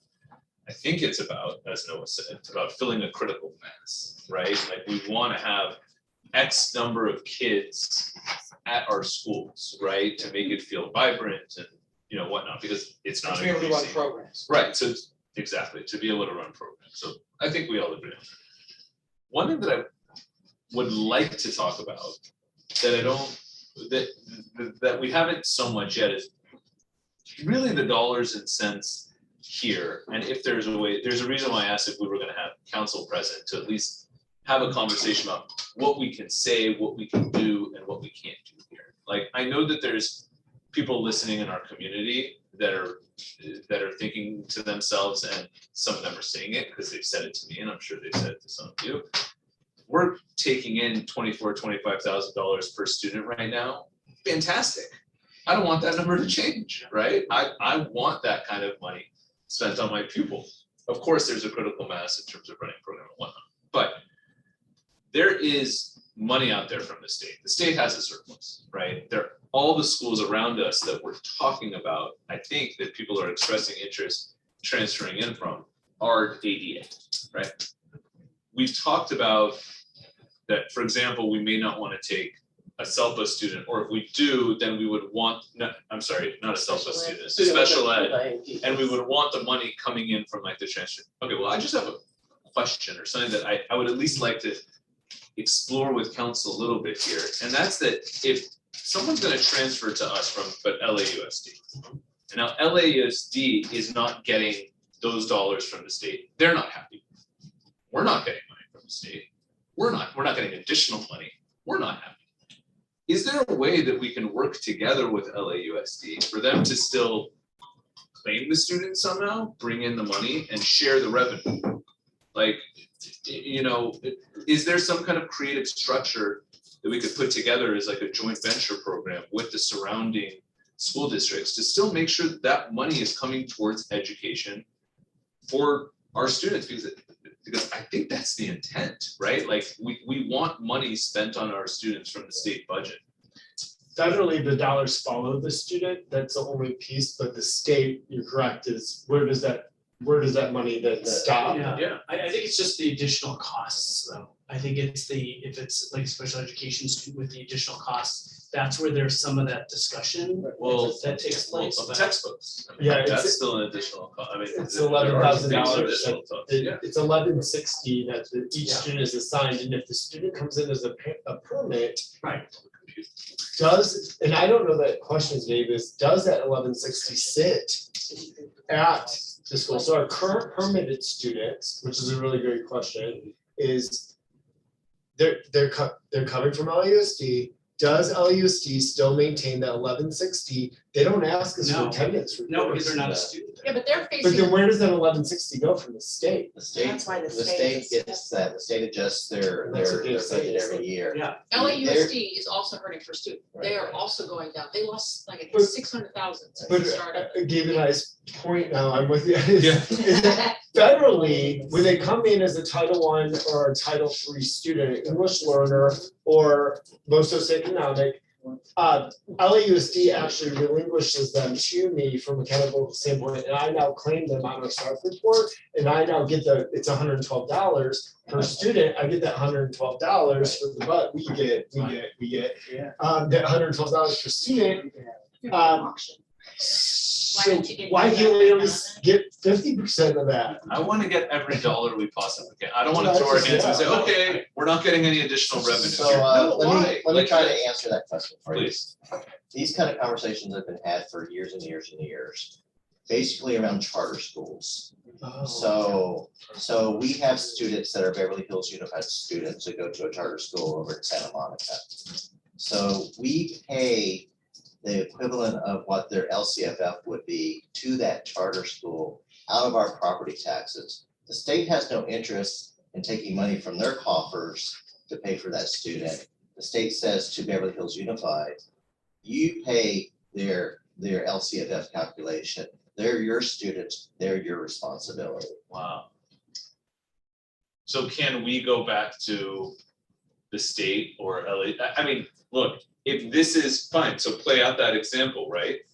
These kids that currently go to private school, right? They're going to Curtis or Harvard West, or like Brentwood or wherever they're going, and they want to come to Beverly Hills, right? There's money out there for that student from the public school system. If they're living in LA, it's LAUSD, right? Those dollars exist somewhere and they're not being paid because that student's not going to school. Well, if they're coming back into the public school system, someone should be able to claim them, No, right? we claim them, but Well- since they're now in Beverly Hills, our property taxes pay for their education. If you let them in permit. Only charter, not private, right? So only in It's a charter. great line of thought, but The state also budgets. I'm not fighting city hall, fighting the state. Yeah. state benefit, as the enrollment declines statewide, the state benefits from a declining student enrollment. Because they keep the money. They keep the money. Right. But in similar to us as a basic aid district, in transparency, our students do get more expenditure to them Because we're basic aid. because we are gonna get that lump sum regardless of how many students are enrolled in the district. Right. And that's why we're able to offer the pathways. There's and no stuff. way to joint claim a student, like, there's no other way to, I mean, I There's think no the other net examples? amount of money we get is more than. yeah, joint custody arrangement. It is, yeah, I mean, I'm not aware of any arrangement like that. We would have to have a charter school. Let's do it. And we don't want Which- to open it, and we don't want to open it. Okay, quick keep vote for that. Do we not want it? I I love startups, let's do it. no, this one, no, this is. No, I'm kidding, okay, You're on the wrong one. another, There's a way to do it, but you don't want to go down that path. Yeah. You become a charter district, oh, and then it becomes, then I'll be retired, so And I'll be well, give me the, just humor me, give me the 20-second summary if we explored this, years ago, why do we not? it would, want It would be opposite of what we are currently wanting to do, which is driving mission of trying to create the critical mass to have vibrant programming. And so if we were to create a charter program to be able to then recruit that cash, those kids would be in that program and not part of our program. I mean, it would be part of our district, but we'd basically be creating two separate educational systems in one 5.5 square mile city, if that makes sense. So they'd have to act, it would have to actually be a separate. It'd have to be its own Separate charter programs. program. Couldn't share like, you can share, but it'd be a separate program. Yeah, sometimes they do a school within a school, so they'll do like a charter school inside a high school to help fill that space. But they are those kids, those test scores are separated out, so like it doesn't help us academically. It's a DAS, DASS, I can see more. So, Noah, hold on, sorry. No, staying on the topic of revenue. Noah brought this up earlier, and I think it was a good question, like, for example, would you want to participate in the PTA, for example, like for the parents filling it out? What's stopping us from, okay, so you have parents today that are currently spending $30,000, $40,000, $50,000 on their education for private school, for students' private school. And about, from what we have here, it's those parents, at least about 2/3 of those parents that are saying we want to send their kids to Beverly Hills. Can we, I think the answer is no, but can we require a donation to the school? Okay, got it, I didn't think so. The only people I can charge tuition to are foreign nationals. You like that one? Sorry. The only people I can charge tuition to are foreign nationals that want to come to school here. Only foreign nationals that want to. Like people whose parents aren't residents or they're not, I mean, they're not They're legal. non-citizens. They're not And citizens. they would pay the 24, They would pay whatever we calculate as their tuition. How many of those we have? Should we advertise? nobody's. Well, now we have zero. If we're requiring them to be not even a property owner, we're saying that you have to have a grandparent that's lived in Beverly Hills consecutively. I assume we didn't write consecutively, but I think we assumed consecutively for 10 years. Why couldn't we also say that they need to be a member of the BHUSD? Like, what's stopping? By law, public education. So by law, you have to can't be able have to attend- any you shouldn't have to financial even whatsoever. Pay for a pencil, so like a long time ago, I remember I Yeah. saw something for. But these are permits. No, but it said, Doesn't matter. it's a public school, Doesn't matter. it said, required, materials list, and it said you must buy this, and I said, by law, you cannot require a kid to have to pay a dime to go to school, it's just a free and public, a free. Recommended. public education. By opening up Right, so they that have to permit change it. process, we're saying that we're willing to take the responsibility on. Yeah. Otherwise, we need to leave them in their current Right. district. Any more So questions? the best way to move forward is kind of in the direction we have this, to help us kind of, look through the options as far as the type. The percent, is that, do you want the first year, do you want the second year? Should we just go I mean, overboard on each of these? Yeah, I mean, I think that's a good I idea. think, yeah, I mean, I think that my recommendation, would be that we look at this year and, see what the responses that we get this year. I would go with a percent of available space. I would, not add to classes, from a financial standpoint. In terms of the cap, I think, I It's almost too early to break it. I have a feeling you're not gonna hit a cap, but I would say, right now, you're estimating that the total number based on your survey was what, 120? 122. So I feel comfortable like that around that number, as long as you're not adding, but you're not adding classes. I think, so it's the number of years living in Beverly Hills. I like the number, I like putting a number of years. This slide is just the type of permit. Did you want it to go to the next slide as well? Sorry. She was just going to. Do you wanna just, like, Each of them are gonna say That would be their nice choice. if we could, Yeah. Just this slide? yeah, Okay. so you want, like, your thinking is, just no adding class, so putting like the percentage into place year one. Yes, You're So looking can, at can 3 we, there, right? and not Yeah, adding number three. classes. can we revisit Dustin's point though? For example, at first grade, we have 9 spaces available. Do we want to say anything below 10 spaces is off the table Oh, yeah, I right like now? the, anything below 10. Having a short end, a minute, or a max. A min, A minimum of Yeah. 10 spaces, 15 spaces, whatever the yes. board delegates, because, we haven't hit July yet, so I don't know what's gonna happen. Yes. Right, but to me, that begs the question, what is statistically, what do we usually get? And if we can go back and quickly look at in the last couple, maybe 3 years, Well, I have a whole 5-year analysis that I'll just grab for you. well, why don't we do that? Because I don't know if 9 or 10 is the right number, it might be too low, it might be too high, I just Yeah, wanna know. let me that we have find that out number. real quick. Cause then I'm the one that'll come to you and ask you for the section, you guys are gonna throw things at me. Right, Not I gonna- mean, I'd rather that you go low and then you can add at the Find it on end, my phone. Right. since this is our first year out. Well, but what I'm concerned about is we have to write policy. This has to be policy that we're gonna have to vote on as a board I understand. and enact. But And if this there's is being changes to the revised policy policy, after the first will year. we be It's able? policy for the first year. No, I know, but I'm saying, will we be able to exempt or do something with policy Yes. we asked without about having to that. rewrite the whole policy? Yes, we asked about that. Okay, Because this is the first year going in, if there, if there's some areas to consider, you try to get it right from the first time. But if there are some areas that haven't been addressed, some challenges that were unforeseen, you can always make policy changes. so then we go around then. Eli, 1, 2, or 3 here? 3. 3 leaning 2, but 3. Wait, so, I'm sorry, to be clear, it sounds like Mary made an alternative kind of option I here, like and that's add, percentage of space available and with a minimum. And I would also put a cap, so no more than whatever that number is. I think 100 is fine, because I don't think you're gonna get no, according but to. you also said no new classes. No new Which classes. was the big And new no new classes, thing. but I was going off of this types of permit, I'm not.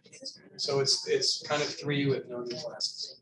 25% of available space with a minimum of 10 before you consider it, a maximum of the total number of permits, 100, and no additional Yeah, cost. it's like, Can I just ask one more question? Because one of the things that we talked about was also if they're gonna have, like, if they're coming in with special, yes, special ed requirements where that's necessarily gonna need our dollars going out. We can't. Do we want to- You discriminate. can't, yeah, unfortunately, you You can't. cannot We discriminate. can't. Okay. What- Well, what- I just what was want to your be question, clear. Alexander? Say if a kid, one of the applicants is someone who happens to be like, has an IEP, then can we sort of, limit how many of those we take, but we can't, because that would be like a violation of the, civil Right, rights. yeah. Unless it's a class that we cannot provide. Right, the Right, you don't courses. offer. So really, one of the thoughts I was having around that was language about excess costs, billing it back to the district, and also a review of the IEP prior to enrollment, to ensure that we can provide what's written in that IEP before we accept. That you can accept. So that Yes. would be added into the policy. Yes. but those are rare, I mean, the ones that are really difficult to provide for But it's low important to incidence, consider it in the policy. And then you, the minimum of, Min of 10, max of 100, 25% minimum of 10 available for before you if there's add, availability. yes. in each- I have a clarifying question, and this may be for Ms. Chisholm. If we're potentially Can adding, you talk louder? if we're potentially adding special ed kids into our SELPA mix, we may have to have the SELPA to sign off on this.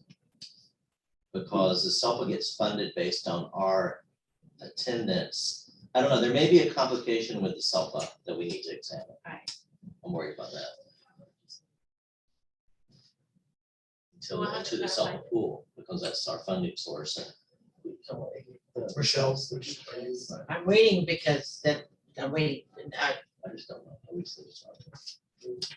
Just a sidebar. Some of Okay, it's, some of why don't it we is go by ahead, chime in, attendance, but then there's Sure. other times it's by need. Sure. It's not Right, perfectly, and now that Sage and Calc has merged, it's a whole different, So we have, algorithm. yeah. Yeah, so Alright. I think we'll be okay. I mean, Are we having a sidebar here? So But- Mary, you wanna go around and Having a get? sidebar. Sorry. Laura, let's follow up on that and get some answers. Yeah, I made a on that, note. for it Along too. with your adding those two other items into the policy.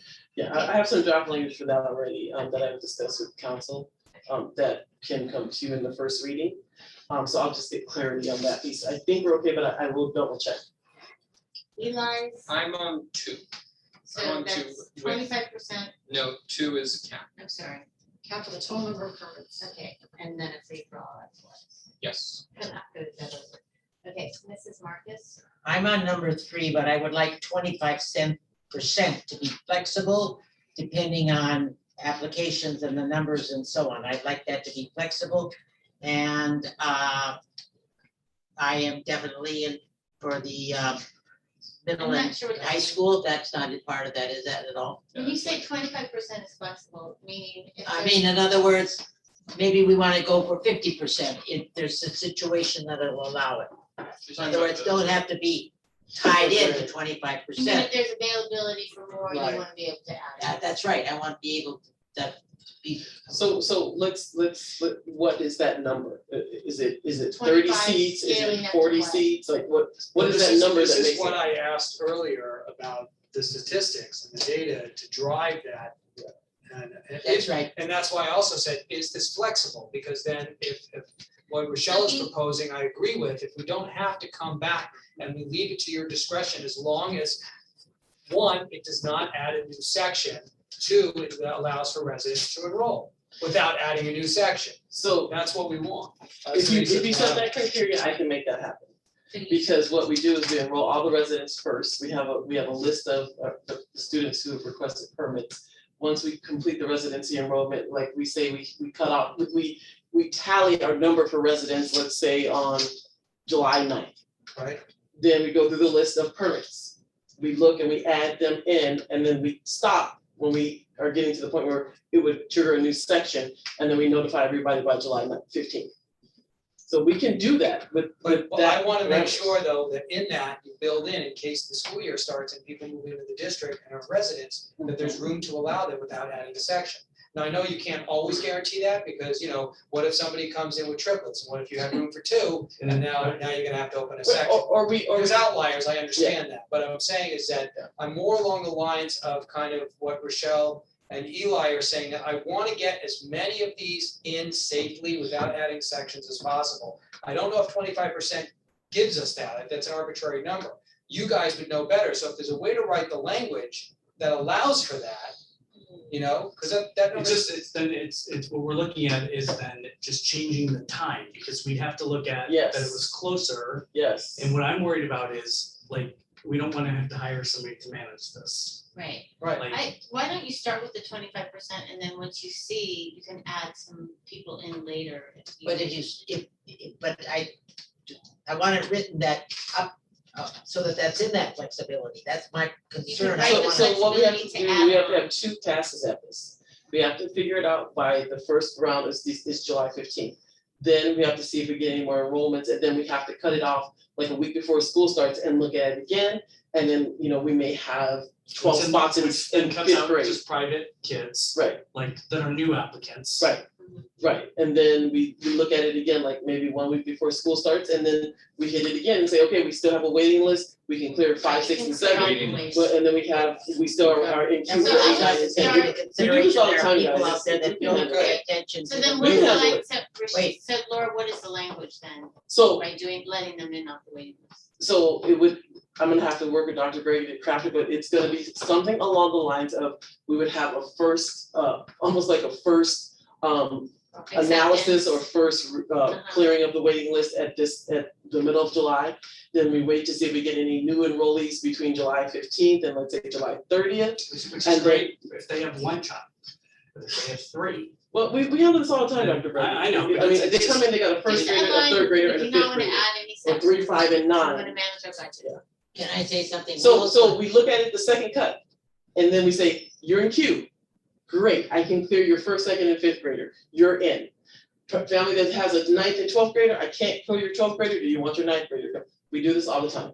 It's just, it's the importance is making sure that we have the data and we have our system in place to get them in and to timestamp them and to queue them, that's not an issue. Dr. Brady has seen the Yeah, we do, spreadsheets. we and- do, we go through it then and we just. Yep, so There's also a possibility. Maria is that phenomenal at So that, th- so. so then People that that, have not been watching or are pretty much in outer space about what's going on in the district, and all of a sudden, they come to the foreground and they say, oh, and when we're talking about people we know that have already been in the survey, Mhm. but there may be some people that aren't there in that survey either, so that's another. Well, the then- survey was just a survey, that's not the opening of the Understood. permit. The permit is going to be a 2 or 3 page document that they have to complete No, I along understand with that. their release, so yeah. then how do you, so if it's not 25%, what would be the safe language to put in there so that we're not going to, so you can That's control that, because. I like the 25%, I was Okay, the one that that's what I'm proposed trying to it. get to. So I like it. 25% would be clearing a waiting list that allows you to build a class to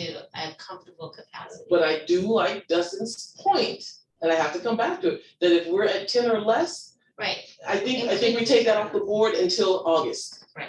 Because what if people move in, I mean, okay. I don't know where So if fifth graders it's 10 come or from. less, you're not accepting permits. Right. If there's more than 10, you'll take 25% and then add to capacity Yep. as you get closer to the start of the year. Yes, Sorry, that's the convoluted. language. One more That's the- second, I apologize, just from a 6-12, the secondary standpoint, I also wanna make sure that we're all on the same page, that it's 25% of the core curriculum courses, and I'm gonna use that Yeah. for those in the community, all classes are important. Yes.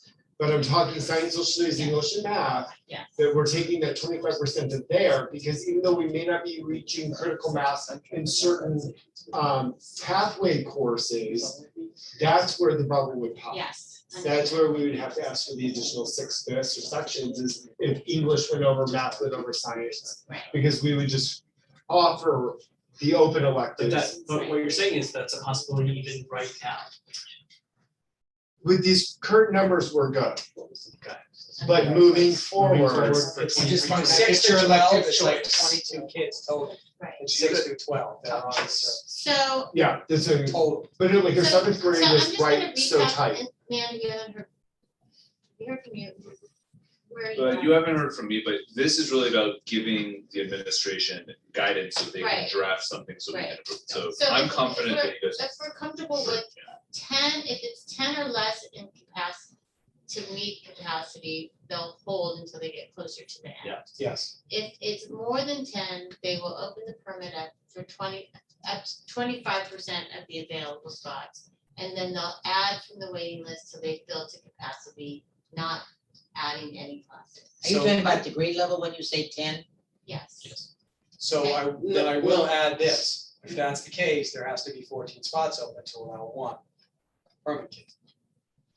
That's why, and it was intentional, because knowing how the patterns run and wanting to make sure that we have enough space for residents and people who move in, Right. that's why I didn't want to say we're gonna go to 60 or 50%, Mhm. because then you get that family, like Dr. Brady says, that moves in with 2 or 3 children, And they and that, or they have twins, and that pushes your numbers. What I don't- I'm asking is, and maybe we're about to ask the same thing, Yeah. if you're over 10 already, and you say 25% of the really the 4, right? And you're allowing one kid in, as long as, I think as long as 10 is your magic number, you don't never go below that, then you could take more than 25% over 10. So if I'm it's okay a with four, that. I'm No, saying, but you're if you gonna, have 4, you could take 2. but no, you're gonna fill them off the waiting list into capacity, it's just your starting place. So it's a backwards equation. I don't wanna add them in until Oh, so you're later. saying 25% to a certain date? It's start- Yes. Yes, Okay. and then you're gonna Yes. fill I'm some. queuing them, I thought that was. and I'm the end. filling Yeah. what's there, The and then I end come game back is and to add fill them your in. classes. And we had already built the master schedule and brought that to you in March Okay. 15th. No, I just based wanna off make the sure, rollover, because you would know the sectioning. Yeah, there's no point in It's a having. moving equation and it's Got it, I backwards. understand. It's like you're And making a I'm cake, you're seeing adding in Wade's, the like the body ingredients. language here, and I'm like, There are so many permutations to this, we Yes. haven't even talked about the other side of the equation. Come August, if I lost a first grade teacher and then my enrollment I didn't need to rehire that teacher. Now am I gonna hire another teacher because I have X number of permit kids, or I wouldn't have hired them in the beginning? There's so many permutations to this discussion. I would as a general principle, I don't what I wanna would, be putting this in a fiscally precarious so scenario. as a general principle, I would like to see us for the next school year with this program to just be conservative. Yes. I don't want to get too close to like, oh, let's then come off the wait list and fill capacity. Well, then what happens if, someone wants to come who lives in the school district in October? Are we then, like, let's be conservative for next year, please. Well, And when so I like, say I don't want to capacity, craft. I say hold on, Mary. capacity with them knowing what capacity. is. So I don't want to sit here and try to like craft exactly what the policy is for you guys. You guys can think about it and thoughtfully put something together for us to approve. But I want that to be the general premise for next year. Like, let's just be conservative so we don't get caught. Agreed. In Ward off terms all of scenarios. going Yes. to the next piece. I don't think Mandy spoke yet. Sorry, Brandon. I just have one thought, sort of a demographic projection that I think we need to consider. I live, and I have lived in Beverly Hills for like 20 years, and where I live now, I have noticed that, first of all, everyone on the block is on average about, well, with the exception of a few, a lot of people are about 30 years older than I am. So I'm just saying, and I'm not trying to be, Careful. no, it's true. No, 25 years, I'd say. And a lot of them are homeowners, I'm like right? 15 years old. But what I'm saying is, a lot of these houses, some of these grandparents or parents are deciding they're moving to Florida, they're moving to other places. If we project 5 to 10 years from now, will the whole thing shift such that we are going to need and not want to give, I'm just playing devil's advocate here. We are needing to anticipate that we're gonna have a whole lot of people moving in whereas other people moved out, grandparents moved out, they went other places more affordable, or they went to be with their grandchildren who couldn't afford to live here, and so they all moved to Colorado. So is there a way to make this time limited as an experiment such that in 5 to 10 years, is it possible there's a whole new influx of people in the neighborhoods who aren't the present owners? Is that something you consider? You can sunset a policy. Yeah, that's what I'm sort of saying. So I wouldn't want it to be, like, oh my gosh, suddenly everything is shifted and we have all these allocations for grandparent kids, but in fact, things have changed, and now that, Beverly Hills has made it where you can take one huge lot and make it a multi-family things, so you don't have like one person living amongst a huge property anymore, which I kind of agree with. Although I don't wanna be a hypocrite, but you know, you have, you know, they're making it so that there are multi-families in a larger space. So with that shifting demographic, I just wouldn't want it to be that suddenly we have all these residents who have to be turned away in 5 years' time, 10 years. So we have, I mean, we have a couple policy options. changes. Then the policy changes. We have a couple options, like we can, and notice that we can sunset the policy, but also should we see it a large increase in 1 year, we have the option to set the cap for the permits to be lower for grandparent permits Right. or any other permit that we allow. So we have two fail safes in place. Well, So that then and that then brings me demographics to- report that we. Right. Right, that we get I annually. was just gonna yeah. say, we have a demographic Right. report that we do, and so they project out based on what that looks like. So I think if you see that change, then we can adjust according to that. I think the two things that we haven't given direction on is the cap. I mean, we Yes. haven't all spoken about a cap. I feel 100 is a total cap is a good place to start. Haven't heard from the two of you, except that your general direction. Yeah, my And general direction, secondly, so. years of living in Beverly Hills for the grandparents. Do we want to set a number for residency That's later.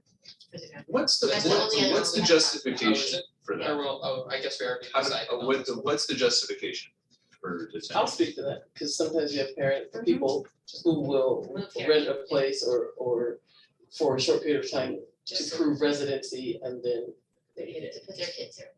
to enroll their students. And we have had those, we've found people who've done that Oh, and I know. we Yeah.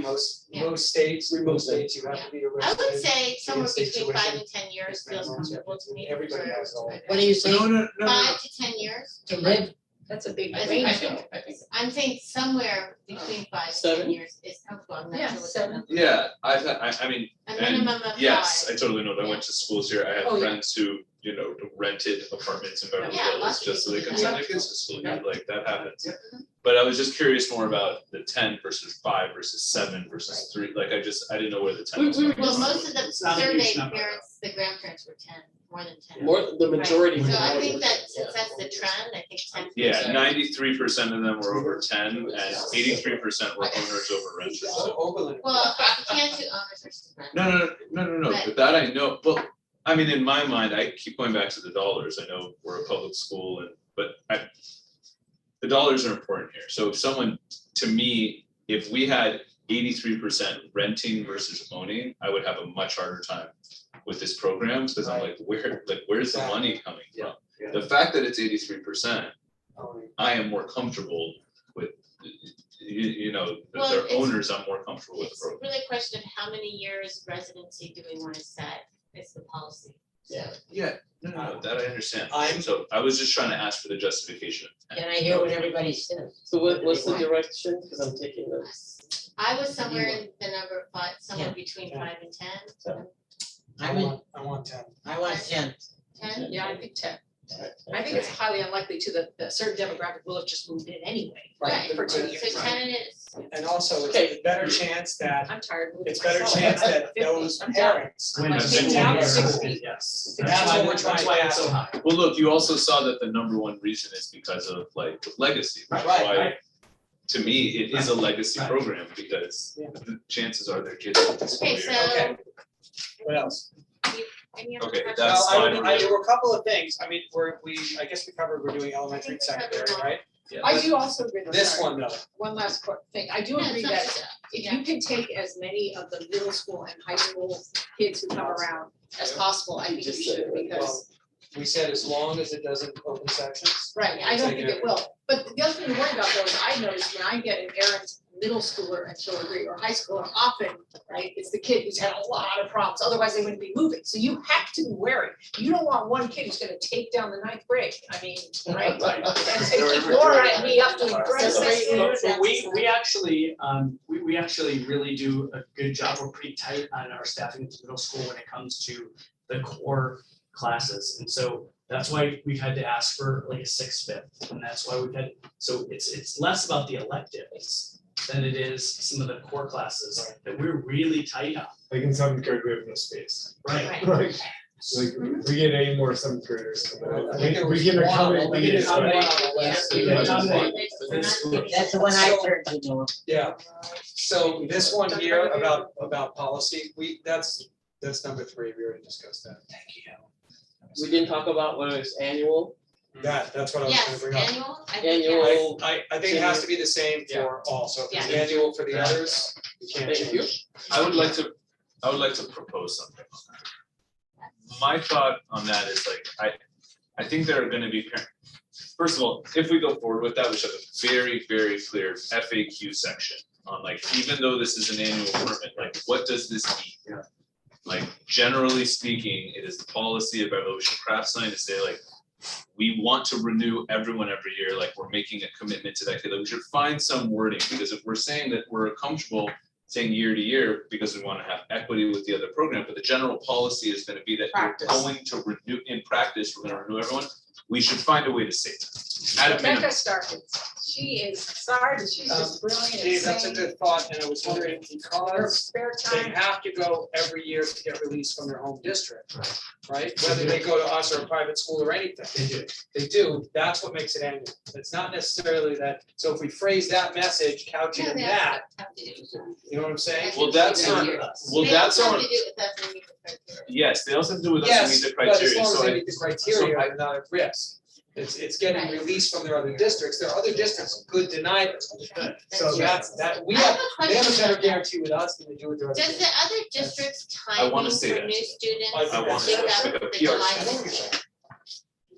Yeah, The usually fourth they is do that- it early on, the earlier So, earlier the better, just- most. just, Michael, Every to go- district has different timelines, but usually it's pretty early. to go back to what Gabe said, if there's a way to message the fact that, you know, in the FAQs or whatever, that you have to renew with your home district every year. You have to renew with us as long as you meet the criteria, but basically it's gonna be your home district that will determine whether you continue. We don't want it to make it seem like, you know, for the longest time, we had those times where we were giving all our CTE teachers notice. You might remember that. And then it was an annual thing, that they all thought they were gonna be fired, and then we stopped, it, because it was such uncertainty, people left, people dropped out of the program. So we stopped it, we said, no, we're gonna keep this program, let's stop this nonsense, we're not gonna notice them every year. So that's kind of the feeling I think probably you're going, we don't want people to feel so insecure, because we're not gonna get it. because look, I was one of those permit kids from year to year that I was like, am I gonna get it? Until, it actually wasn't until high school where an administrator told me like, no, once you're in, like, you're in, like, this is not a, Right. like, you, But you But- thought that. but, okay, so that's what I'm saying, it was not clear. Yeah. So all I'm saying is, if we're gonna do this, Yes. let's just be very, very clear that Beverly Hills is not gonna turn you away once you're, Yeah, as long as you meet the criteria. as long as you meet the criteria. I think that's fair. And on the Yeah, you have application, the anything criteria for else? having your permit revoked is written clearly, and they sign and initial it. So I'm they- just they like, know that when we coming in. put this out into the world, just have a clear FAQ, and this should be one of the things that we just address head on. Alright, so Eli, nothing else? Clarification, we're doing, I'm agreeing with everything. There's only one thing that I, excuse me. That is that discipline is part of this whole picture. that's what I was talking about, It is. Ms. Mrs. Marcus, it's on the permit application, very clearly, they must initial, if you're suspended, blah, blah, blah, it's We very, have very done that. in the clearly past. delineated. No, but I mean, that just because they got the grandparent permit No, doesn't give them license to be a goof off Nope. and cause problems. No, we have clear criteria in which your permit will be revoked, and we have done so. About that when I was a student. So, No. Can I recap just to make sure? I mean, the only thing I was gonna Let me say. just go around, make sure everyone has The something the else to only, add. the one suggestion I was going to make was that if essentially we're guaranteeing us what, in terms as far as Beverly Hills is concerned, we're not gonna turn them away on a renewal. Why don't we just say like, you're basically, as far as Beverly Hills is concerned, there's a spot waiting for you for the duration of the time that you're at that school, for all these permits, not just this one. for all of them, Yeah, unless your homeschool doesn't release you or you fail to meet the criteria. right? I like that idea. Like, why don't we flip it and just say, as far as we're concerned at Beverly Hills, there's a spot waiting for you. If you meet the criteria, Yes. there's a spot, Yeah, like if you meet the criteria, then if you meet the criteria. Instead of education reimagined, we can say BHUSD. Sorry. What if a financial? Well, that's why I said for that school only. So like there's buffers built in, right? So it's like if you So go to so you're Hawthorne, looking, you Dr. know, Brady, can you have you a go to the spot next waiting slide? for you for the duration of the time you're at so you're Hawthorne. looking at the number two, Doing by, yes, by Of the next elementary. middle, Middle or high. high, okay. But the next slide, yeah. from your lips to God's ears that we get that many people that want to Yeah. go to one source. Wait, Right. what? I Slide 29, on option 2. from a financial standpoint. Yes, but What's your Option with it, with it Permitting guaranteeing for space the at the school year. It's this slide right here. Like the duration of The next the, The next one. The next It's the one. next sorry. one, no. but if they're, You if know, they're in that- elementary, Yes. they're in elementary, they're guaranteed a spot through elementary. If they're in high school, they're guaranteed. I just don't. the code is, there's a 5-year window. If 2 districts agree, you can actually have a permit that lasts up to 5 years. Both districts have to agree. That's the exception, not the rule. The rule is an annual renewal. No, How no, about- So what are we he's talking about? asking, can Beverly Hills Write our own guarantee policy. on our end that we will renew if they meet the criteria every year, so they don't have to. We can say that we guarantee them the If they meet opportunity, yes. yes, and then their district, what Wade's saying is their district would have to then. Right, That's- but from a that's- financial I like It's that. your spot to lose as far as we're As long concerned. as you Yeah, don't we have have a open spot. section. That's exactly. See, Okay, as See, long as that- we don't. I'm not comfortable with that, honestly, Yeah, no, because and what that's if we have fine. We can movement? put- What if we have a large influx in a I city? know, Sorry, I don't it wanna took a be lot of locked in. time. So we accept a grandparent permit at TK. They go TK, they go first, they go second. When they get to 3rd grade, we don't have space because that's our bubble. Well, I think we should Then what? say in our policies, subject to us, no. I think it should be It's the same annually based on I think we space. should have the out.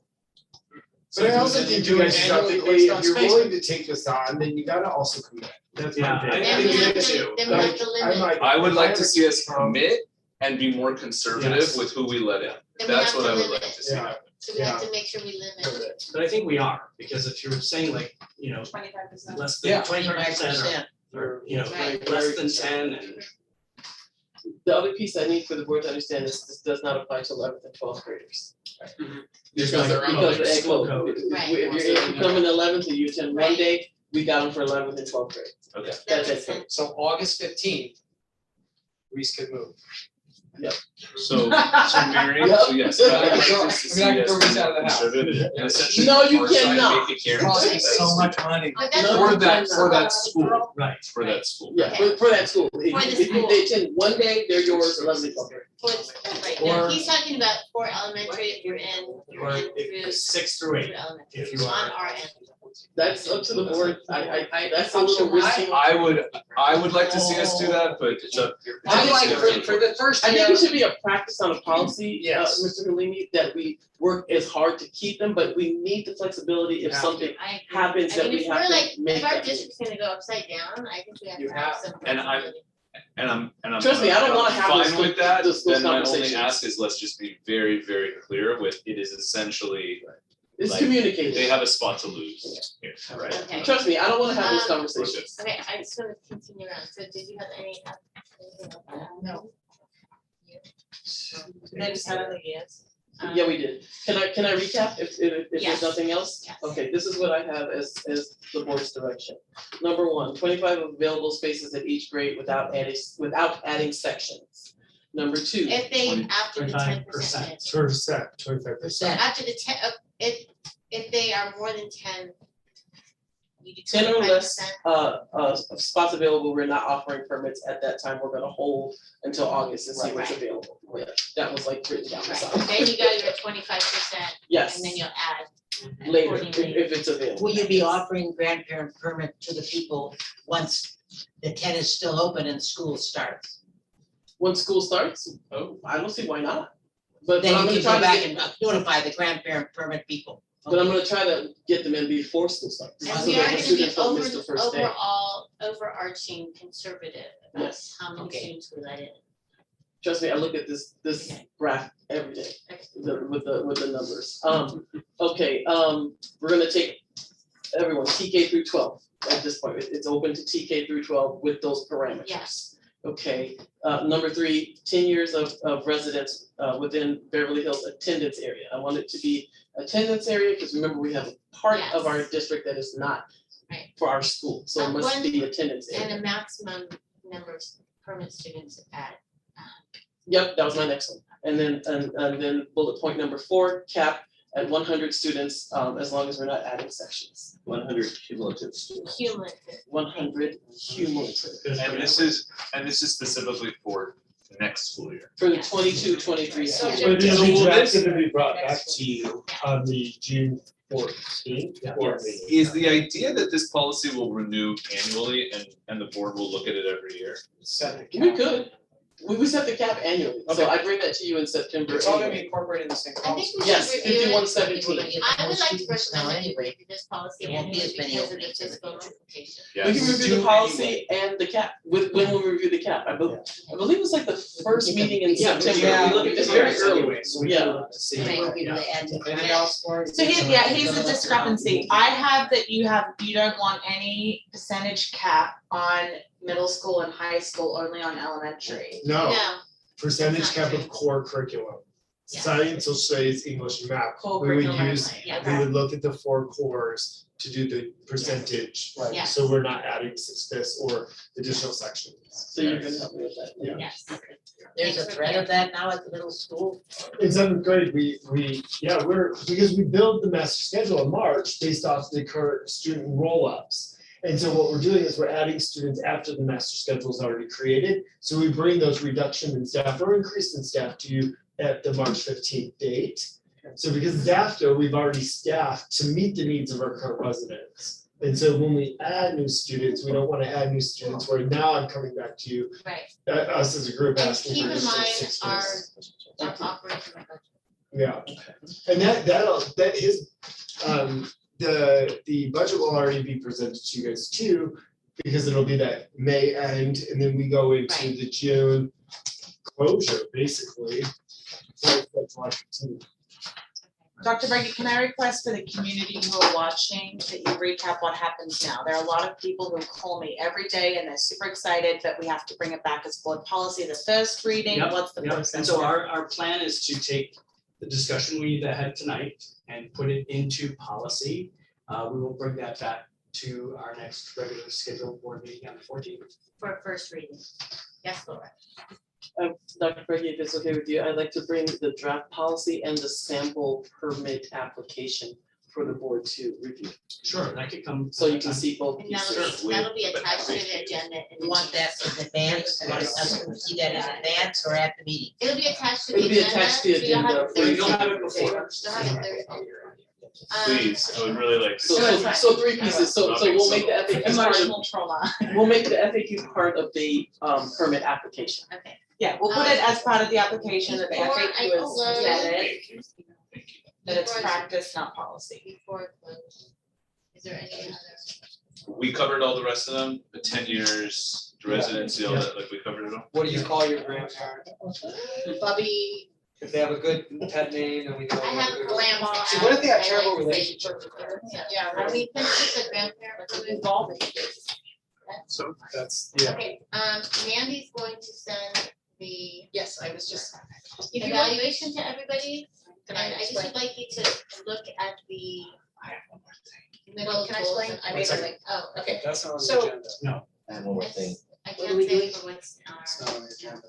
Dr. This Dr. We don't have Brady? more comments. Yes, Wait. one more point that needs to be made, Yes, and it's pretty critical.